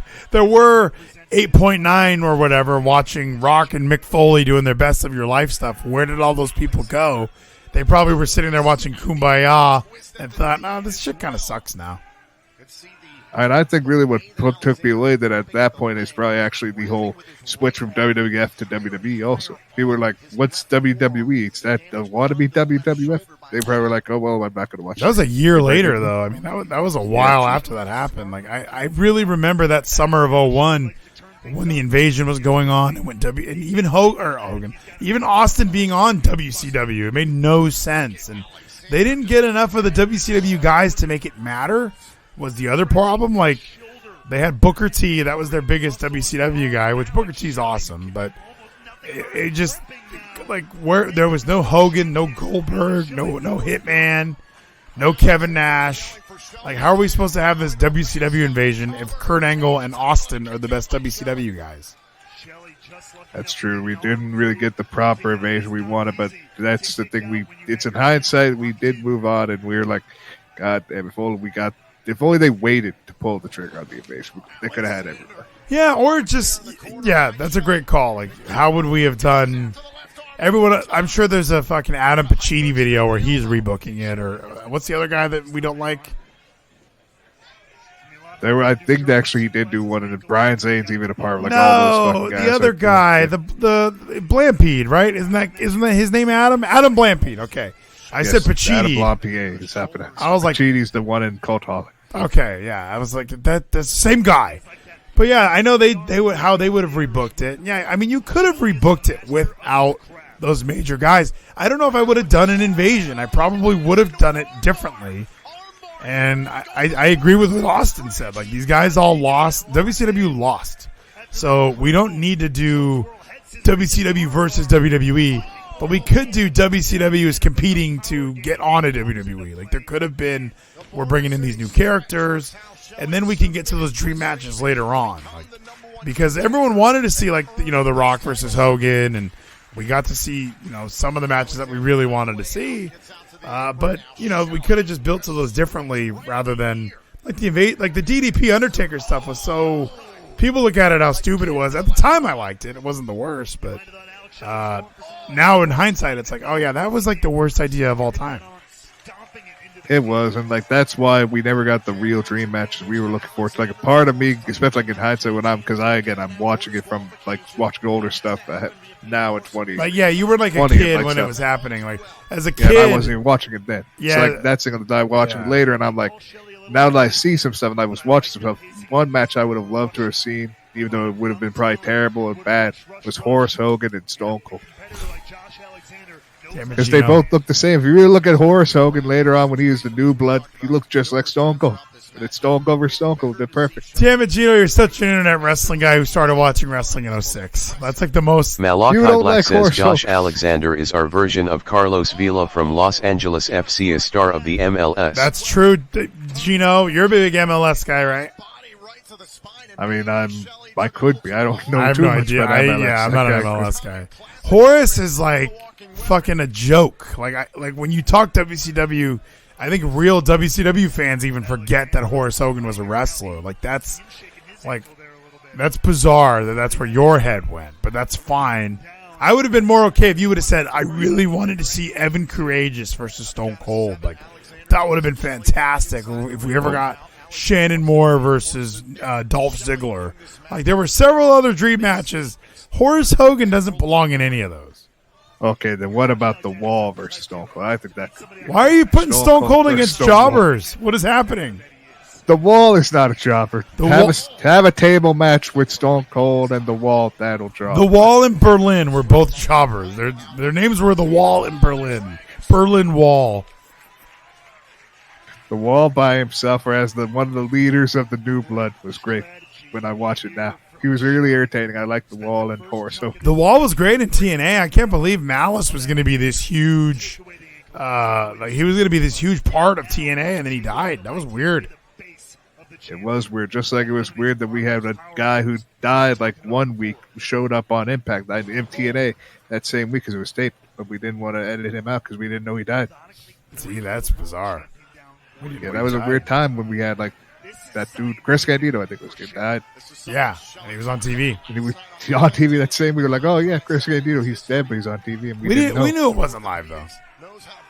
Some people wouldn't know, but they didn't want to end him out because Chris Candido. It's an important story that they wanted to finish, but they couldn't finish. It's still a television show. You're still allowed to show what, like, hey, we recorded this. It was a TV show. Like, you still show that. What actually happened, like, after that episode, like, when they were building up? I'm actually curious what they tried to do to change the story that they were going. I don't know. It was Candido and TNA. So it wasn't that important. It wasn't, like, one of the main stories. Yeah, the main story was always Vince Russo or Jeff Jarrett. Yeah, exactly. That's what I mean. Guys. Yeah, like, it wasn't AJ Styles. It was Chris Candido. So, yeah, I think we're okay. It wasn't America's Most Wanted. It was Chris Candido. It was not SEX. It was Candido, which was not a part of SEX. One of the few people that were not a part of SEX, because SEX was pretty much the whole roster. Yeah, which was ridiculous. Shelly! Oh, what a discus forearm. This has been an amazing contest. Oh, Styles Clash! Trying to go for Styles Clash, trying to reference TNA, but he doesn't. Shit, C4 spike. Counters. Damn it. This is too close to call. It could go either way. This amazing contest between two amazing Impact wrestlers. One man who's been here for all 20 years. He has never left. He has always been here, Alex Shelley. And Josh Alexander, this new face of Impact. Nathan said Raw was great. Kevin said it sucked. What'd you think, Gino? I enjoyed the wrestling. That's it. I just focus on the good wrestling matches we had. Like AJ Styles and Bobby Lashley were really good. Was Dana Brooke there? Dana Brooke did end up having a match against Dakota Kai. Hell yeah. That sounds awesome. Hell yeah. Dakota Kai proving herself to be an amazing singles competitor. Since we're getting this set up for the 6-woman tag. So. Dakota Kai is not going anywhere. Dana Brooke is the future of wrestling. She could be the future wrestling. No, she needs to just go back to some Arnold Classics, try to win those again, be an amazing bodybuilder. Did she win the Arnold Classic? She did. I think she actually won Holy the Arnold shit. Classic. I think she was there. She was in the Arnold Classic, close to winning. Dude, if she won the Arnold Classic, she needs to be women's champion by tomorrow, and she better be. She should be. She was in amazing shape before she got signed. Then when she gets signed, the NXT she did well, but then she couldn't do her regimen she was in. And she got bad shape.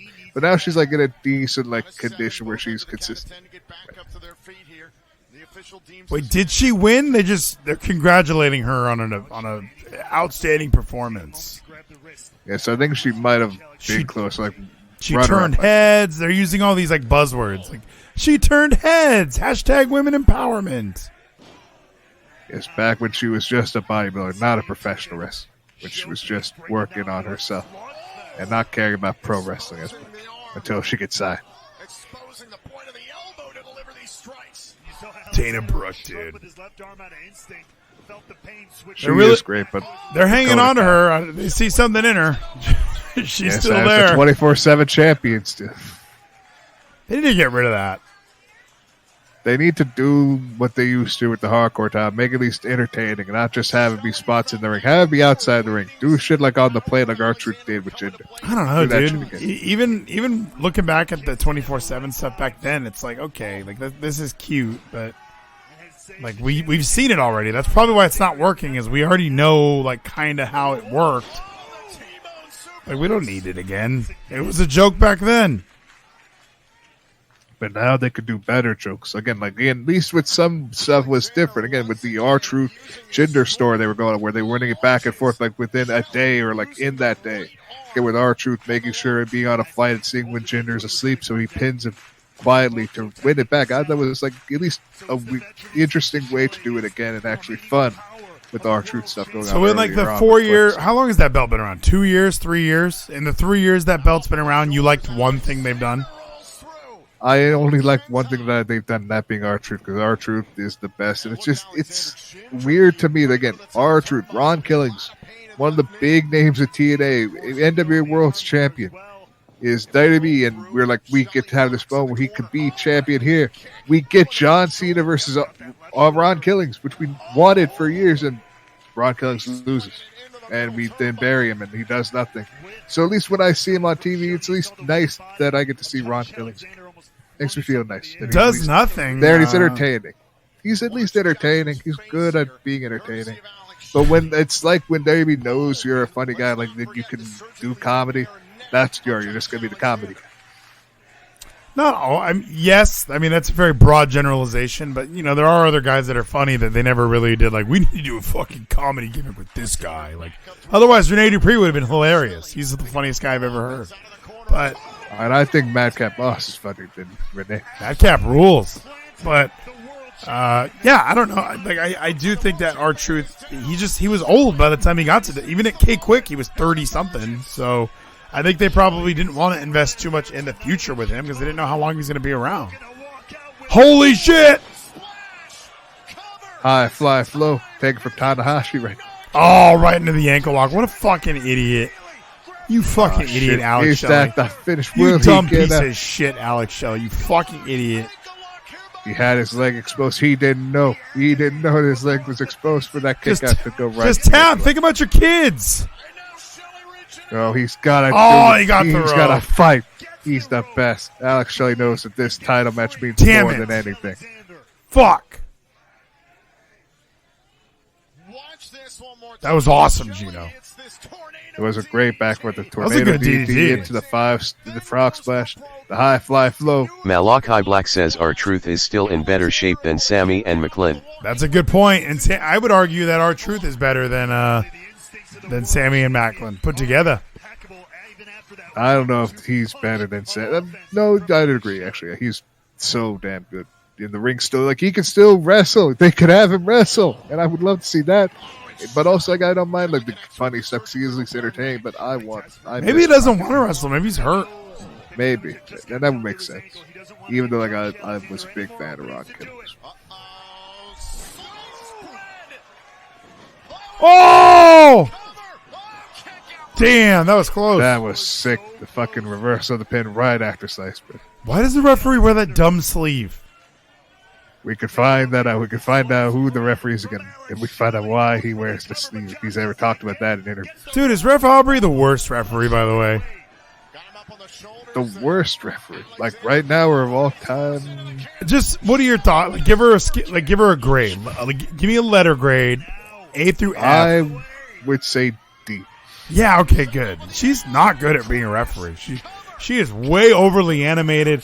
She does a lot of fake hand motions. Like, I don't know if the ref school she went to was like, do a lot of like you're an NFL referee. Like, she's always doing something like she puts like a hand here and then goes to the middle. Like, she has like these weird motions that we're all supposed to get behind. And she's the worst. But there are times when she's good. Because again, with the big thing people always go back to is that Jericho, like the, the women's triple threat match where the fucking timekeeper rang the bell when it was a 2, and she had that facial expression. Look at the timekeeper that no, it was a 2. You fucking idiot. Yeah, awesome referee. Again, Geno, this is a year we've seen her since 19, and she had one cool moment that you liked. Otherwise, she's always making weird faces. She's always doing cartwheels to get into position. She's standing out so much, and she's supposed to just be in the background. Like this tattooed sleeve guy. He stays in the background pretty well. He just wears that dumb sleeve and it distracts me because it makes me think, what's under there, dude? This could be anything under there, but he is a really good referee compared to Aubrey. Another slice spread. Well, standing Shiranui, really good. Yeah, slice spread. It was a slice spread, all right? All right, Excalibur, settle down over there. Okay, that's what it really is. A standing Shiranui, which is what fucking AJ Lee used to do as her finish. It's a slice spread. Standing Shiranui. Slice bread is with the turnbuckles. Standing Shiranui, Excalibur tells me. Oh, that's thing. He calls real wrestling spots, at least the big spots. He doesn't call every move. Not real. But the big moves he calls. He gives a Japanese name to it, and we all just go, oh, that's what that's called? A kick to the head's called a gamenguri. Let's relax. Yes, you're learning the moves. You're learning specific moves that he knows, and he's told to kick to the head. He had a couple bad ones the other day that I was even laughing at. He's hilarious. He's my favorite. And look there, we're going to the Gargano escape. Oh, the regal stretch. See, because there was that video package where we had like thank yous from a lot of people about actually having this big moment. We got one from Johnny Gargano, so he did the Gargano escape, calling back to Johnny Gargano.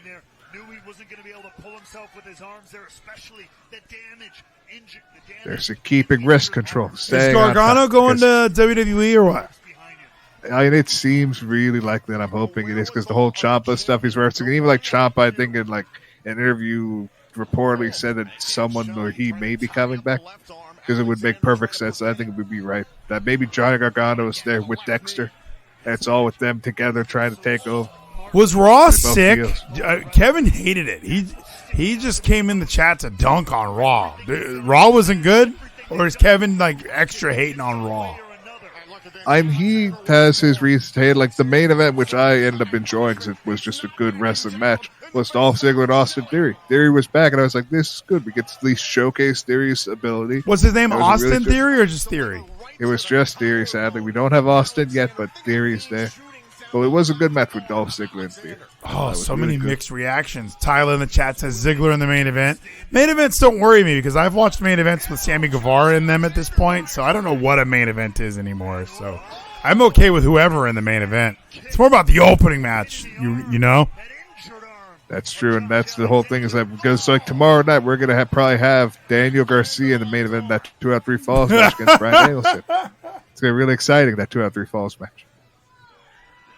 And we're gonna open though with Kenny Omega's return with the Young Bucks against who the fuck are they fighting again? Oh yeah, it's fucking Andrade, Rush, and Dragon Lee. That sounds awesome. You said it like it wasn't awesome. Sick. It's gonna be sick, I know. Like especially that shit's gonna be amazing. Oh, what a suplex! Oh, Cedric had a match? Yeah, Cedric did have a match. We had Cedric and Ali, which have been like the main event tag team. They've actually been. I've enjoyed them. It's like we had those two against. Wait, Carlos Vita says the whole show is leaked before every episode. Wait, I thought that what's his face? Triple H broke up Shelton and Cedric because they were going to do something with him. All they're doing is putting Cedric in a team with Ali. Yeah, that's what they've been doing on main event at least. Oh, they might be doing something more with Shelton, which would be interesting. But yeah, right now it's Cedric and Ali in a tag team. Damn it! I want to disagree with Kevin just to be like, this would be an interesting conversation. He's so right. These are the matches. They just had 9 squash matches on Raw. They didn't have just 9 squash matches, but yeah, the entire card was like it seems like Fightful has someone involved with WWE that can somehow get all the entire card there. They only had really 1 squash match, and that being beer squash. What does that mean? Every match actually had a lot of Asuka and Alexa versus Nikki and Doudrop. That's a squash match. They got up to like 1 commercial break there, actually. That was really good. But a squash match still just means I know who's going to win. Like, it's obvious who's going to win. No, a squash match is like normally less than 5 minutes. And we had beer versus a local talent. No, it's a squash when you know who we're trying to make look good from the beginning of it. It's fine. Kevin says brawl, DQ brawl, bad promo brawl. Damn it! Is wrestling suck? Is that why I haven't been watching it? Well, and Kevin has his opinions. He says there's bad promo. There was not a bad promo. The Drew McIntyre, Kevin Owens promo was amazing. And then we had a great match between these two where you don't know who's going to win. And yes, then we had a DQ. That was the only DQ finish of the night was that match because they want to try and make both of them look good. So the Usos got involved. So they tried to make both of them look strong because they don't want KO or Drew to look bad. Nobody won. That was the only bad part of it because there should have been a winner. Even this the count out I would have accepted instead of that, but like it was still a good match between Drew and KO. Maybe I don't have to watch WWE. Maybe that's my life hack. Is I don't talk WWE with Kevin. We talk AEW for the most part. Maybe I could just stop watching that because now I'm starting to hate it. I'm loving this Impact shit. That's the Impact's always going to be great. We always have good matches on Impact. What if they have green ropes? That's it. It should go back to GFW. Just decide, bring back Jeff Jarrett, make us sell gold, and scam people for money. Oh, the Eater of Worlds, Sister Abigail. Oh, he's going for it again. The lethal injection.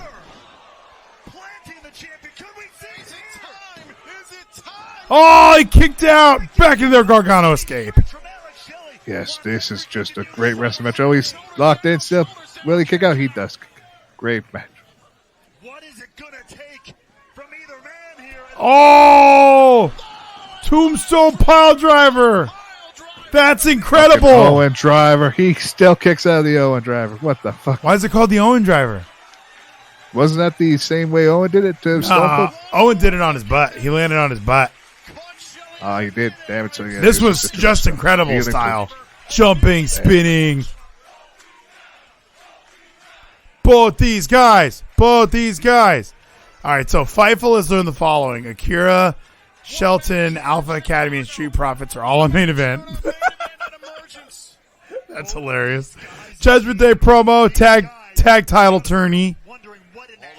Wait, so what's the problem with this? Is this just that it's being leaked? Like, is this supposed to be a surprise when it comes on our TVs? I think to some people, like, it is like supposed to be different. Like, and what's weird is like, yeah, this whole card is leaked off Fightful, and they had like, what was it? Come on, catch the buzz, feel Mr. the Smith, sting. him on fucking commentary, like he says, this is a shock because there was like some stuff that was not on this planned script of what happened. So maybe they know what's happening and they know it's leaked in some way, shape, or form. But I don't know how Fightful gets. Wait, I didn't see the C4 spike. Come back. Oh, it's just like a slow moving one, like. Oh, it killed him! Thank you so much, an AEW and JPW guy.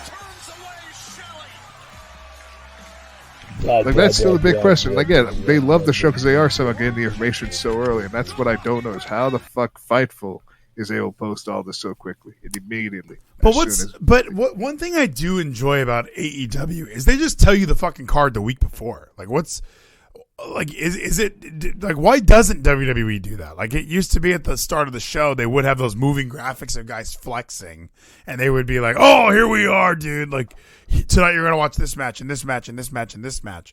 Why not do that? Like, what's the problem with that idea? Because even if they're like, "Here's the plans for tonight," they should be using that opportunity to get people to want to watch. But when you look at this list, it does not get me to want to watch in any way whatsoever. You don't think an AJ Styles versus Bobby Lashley match would get you to want to watch?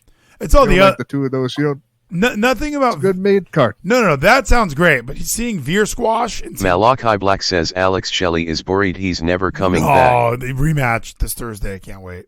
Drew McIntyre and Kevin Owens. That sounds good. But the other stuff, like, I agree. There's two things on here that I would like to see. I'd like to see McIntyre versus KO, Lashley, AJ. Everything else. A Judgment Day promo sounds terrible. Tag title tourney between a team I know that's going to win and Dewdrop. Okay. Mustafa Ali and Cedric taking on Mix and Ciampa. I'm going to pick Mix and Ciampa. I don't know why Ali and Cedric are a team. Like, this doesn't look like a good Raw. Remember Raw used to have Mick Foley and the Austin on it? That's true, but at the same time, like, when you see someone like Ali and Cedric, you're also not looking at, don't worry about being a tag match. You're seeing Ciampa be able to have like these two one-on-one matches against Ali and then B2 against says, Cedric. could you imagine Excalibur reading off this card? Okay, next minute night on Raw, Alexa and Asuka in the tag team tournament are going to take on Nikki and Dewdrop. We also have tag team action. Mustafa Ali and Cedric Alexander taking on the team of The Miz and Ciampa. Yeah, that sounds terrible. I like that you were trying to just think, well, I know it's a stupid bullshit tag match, but pretend it's not. Like, no, if you, instead of having a bullshit tag match, let's do Ciampa versus Ali one-on-one. Let's do Ciampa versus Cedric one-on-one. We don't have to have a stupid tag match. That's true. That's what I was hoping for. We did have at least some good interaction between the two, and hopefully it does lead to singles matches. Then, because this storyline is stupid because we are building to the whole Miz and Logan Paul. Because now it's fucking, I hate this and it's sad because I want to see Ciampa succeed, but Ciampa and Miz now have a picture of themselves like being together, like embracing, and it's around their necks in a card protector like Logan. So it's just fucking all Logan Paul shit. It's just sad because I love Ciampa. He's so good, and are ruining his character. He can still be good with doing this. He can just move away from Miz. Get away from Miz soon. Get Johnny here. DIY. Miz is not doing any favors for Ciampa. It's just such polar opposites. Like when I think of Ciampa, I do think of like independent wrestling superstar, NXT. Let's have 30-minute matches. Miz is a lot different. Miz is more of the sports entertainer. It's a lot more. He can have good matches, sure, but he's a lot more about, I'm going to tell the story. I'm going to build, a narrative, and you're going to enjoy the match because of that. Where Ciampa can just have a match to have a good match. So, dude, WWE might be fucked. Kevin might be right. I mean, that reading this, not watching Raw and just being optimistic, like, no, I'm sure it's fine. But then reading that is really, really frustrating.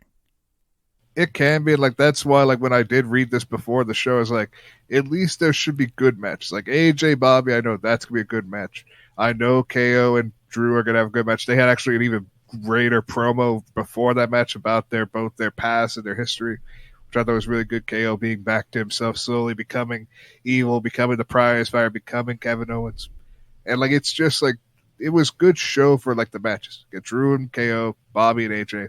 And even I enjoyed Theory and Dolph because I've just been a Dolph fan for a long time. And Austin Theory is showcasing his skills against a guy who can work an amazing match no matter how long or short the match But can did Theory win? Yes, Theory did get the win because we do need to push Theory. But we're already doing that with his Money in the Bank briefcase. Like Ziggler, I haven't seen Ziggler win a match of importance, or at least a singles match of importance, since he qualified to fight Moxley or whatever at that SummerSlam. Like Dolph Ziggler is somebody that also needs wins to at least appear legitimate. He can't just come out and be, I'm a former world champion, but I lose all the fucking time. Theory could put guys over too now. I think he's at that point as one of the top heels on the brand. If he's having a program with Dolph Ziggler and he's already overcoming Dolph Ziggler, like, what are we going to, like, this is a Raw. We can make Theory look strong at the pay-per-view. Now with Ziggler already losing, what are we going to put Ziggler over? Is Ziggler getting a big win at Clash at the Castle over Theory? I don't think so. Yeah, I don't know if that's where we're going to. It might just be like the one match and done. We don't know if it's going to be a long-term story. It could be, for all we know, just to build up to showcase like Austin, to make him not just seem like some jobber loser who has this money back briefcase thing, as we know he's going to eventually cash in probably at WrestleMania, I would think, is what they're going to do. We'll have to freaking see. We'll have to see, because I'm even getting messages. I got a text like right before we had started, like, I've never seen a Dewdrop match and I really enjoyed it. So maybe we're just wrong. Maybe people aren't watching the show the same way we are. Maybe they do drop in, you know what I mean? And they see Ali and Alexander and they're like, oh, this looks like a fun tag team. Meanwhile, us IWC guys are like, why the fuck are they a tag team? And then, well, I mean, the IWC guys know they're tagged because they've been watching Main Event like I've been doing it. But wasn't Cedric just teaming with Shelton like a month ago? Yeah, and since that month, he's been teaming with Ali on Main Event. Like but just for 2 episodes of Main Event in a row, they've been a tag team. They've been teaming up for like about 3 or 4 episodes. Yes. Oh my gosh, that doesn't mean they're a tag team. I mean, I'm sorry. Do they have matching gear? They 1 week I think had similar gear that looked like it was matching, but not color scheme. Do they have a team name? No, it's just Ali and Cedric. Oh, which again, it's basically it's if you look back and remember 205 Live, there was the heart and the soul of 205 Live. So you do have technically history with the two. We have the heart and soul of 205 Live together as a team. So there is history if you think close enough about the two. Oh, I have you covered on the screen. Yeah, that I don't know. I'm very worried. That sounds terrible. Kevin's right. But tomorrow I'll argue with him. I'll try and be a pro WWE guy. I'm going to watch Raw maybe once we're done here, although it sounds terrible. But the plan might work, Gino. So that's the goal, is to start an hour earlier and just see where that gets us. So I think we covered it all tonight. We watched Impact Emergence. Fantastic show. Better than Monday Night Raw. What do you think? I would say it was better than Monday Night Raw, since there were more good matches on this show than Monday Night Raw. But Raw had some good matches. Tyler Spida says Gino says TBAR is doing great on Main Event. That's a good question. I hear T-Bar is getting repackaged. Give me some updates, Gino. Is his name Mache by now? We don't know what his name's going to be, but there is the reports of him getting repackaged. He's had some banger matches on Main Event, which has been great. And I've been just looking forward to seeing what they're going to do, since people are starting to get a good reaction from the fans about T-Bar. So we're going to see what they're going to do in the future with T-Bar, and I'm excited. Dude, unbelievably excited. This show could be good. Why isn't this show good? Is it just too long? Do they not have enough people? And it could be that they don't have enough people. It is 3 hours that do have to fill. So they're like, okay, at least if we show the card, maybe we're going to be like, okay, this match it's worth watching. So I'm going to stay for this match. They're like, okay, maybe Drew, maybe Dolph, and they could be good. So they stay for that. So since they're matches that they know are happening, they're like, okay, maybe it's worth watching. Stay and watch this. Oh, man. I'm a little and they worried. watched all 3 hours. Yeah. They watched all 3 hours. Like, football season's coming, dude. Raw is not going to get watched. We're going to be watching football again, Gino. I'm not going to be watching as much wrestling. This is in jeopardy, Gino. Our discussion's in jeopardy. Football's around the corner. All I've been watching is that. I'm not ready to talk Impact. I don't know what's going on in Lucha Underground. Is it still around? No, Lucha Underground sadly is dead and gone, but hopefully one day it'll come back because I hate that what we have to say is the last and technically current, even though it's vacated, Lucha Underground champion is Jake Strong. Jake Hager is the Lucha Underground champion. That's what we always have to remember. He's the champion. What's wrong with that? He rules. He's not as good as he once was Lucha Underground. He's fantastic all the time. One of my favorite wrestlers. We the People, don't you remember? We did it all tonight, Gino. I'm loving this new start time. That might be the new thing. But tomorrow, regular start time.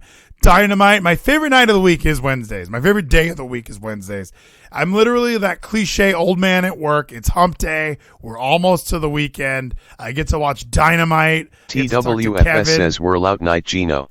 Gino, you working out tonight, my friend? And I'm up to work out tonight. If you are, Kevin, I'm making sure. I wonder if you're okay, man. Last night was a difficult night, it seemed for you, so I just want to make sure you're okay, man. Was he upset about Raw? There's some stuff that happened that I'm sure he'll discuss. Oh, damn it. I got to listen. Okay, I'll go back and listen. I'm going to go to bed because I'm getting up early, Gino. I'm hitting Anytime Fitness in Farmers Branch. You should come with me, bro. Let's do it. I wish I could, man. I wish I could go there late night. Anytime means 24 hours. I'd love to go there at like 2 a.m. Just work out. Yeah, dude, you can. That's the best part is you can, dude. Just come work out at 2 a.m. with your boy. It's going to be fantastic. I'm loving this Anytime Fitness that I've been going to. It's got 3 of those deadlift platform things. It's got these weird, like on the pull down, it's got this little handsy thing, and you work your forearms. My forearms are getting big. I've never had big forearms. Damn, that is a good first thing to have. Like you really finally have along with strong forearm strength and to get up there. But man, I'm just excited for tomorrow. It's going to be an amazing night. You, me, and Kevin discussing Dynamite and just the goings on in the world. So for those listening on the podcast, there are workouts immediately following Vleeties. Make sure you're joining the Kevin Discord. That's what it's called now, the Kevin Discord. They're in there. They're motivating each other. It's going to be a fantastic evening, my friends. I'm going to wake up super early. I'll post some sort of workout video in the Discord, okay, you guys, just so it stays like in your faces. I'm loving this powerlifting, Gino. I'm telling you. Let's be meatheads together. I got to find you that Malachi video. Black says, love you, Vleeties. Love you, Nathan. So sorry Geezy couldn't make it. He had that emergency, but we will get him back. There's so much football to talk. Maybe even a Vleeties football solo show is in the works. Like maybe that's where we're going.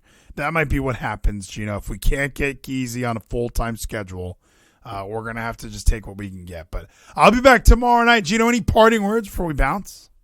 I just hope all of you listening or watching have just an amazing rest of your night or day, depending on when you're listening and watching this, and just know that we're all going to be here every week, no matter what happens. Maybe. We're not watching wrestling anymore. Football's back, Gino. Are you going to watch football so we can just talk football? I don't know if I'll be watching football as intensely as you guys do, watching everything, pay attention to every fucking game and every player, but I may watch a game or two this season. A game or two. Maybe I'll watch a wrestling or two. I'll just watch a match here and there, and I'll just kind of, I don't know, I saw some of No Mercy. There was a good match. I saw Roman Reigns versus whoever. It was great. So maybe that's just the future. Maybe wrestling, maybe it's time to grow up, Gino. Maybe we should stop watching this wrestling shit, you know? Maybe we should, but then we're going to be missing out some great wrestling. We have Dynamite, we have AEW, we have the G1 Climax finishing up right now, which is just an amazing time to watch wrestling right now. Oh, you're naming terrible things. Like I'm going to be excited for the G1. Can't wait. No, Gino, we're going to watch football. We're going to watch hockey. Oh, fall's going to be so sick. We might watch Survivor Series. And I think we all should watch Survivor Series. It's going to be exciting when we get to see Gunther fighting Bobby Lashley. I'm going to have to watch what happened last night. The drama in the chat seems crazy. So I'm going to ride off into that sunset, work out in the Discord. I'll see you guys tomorrow night.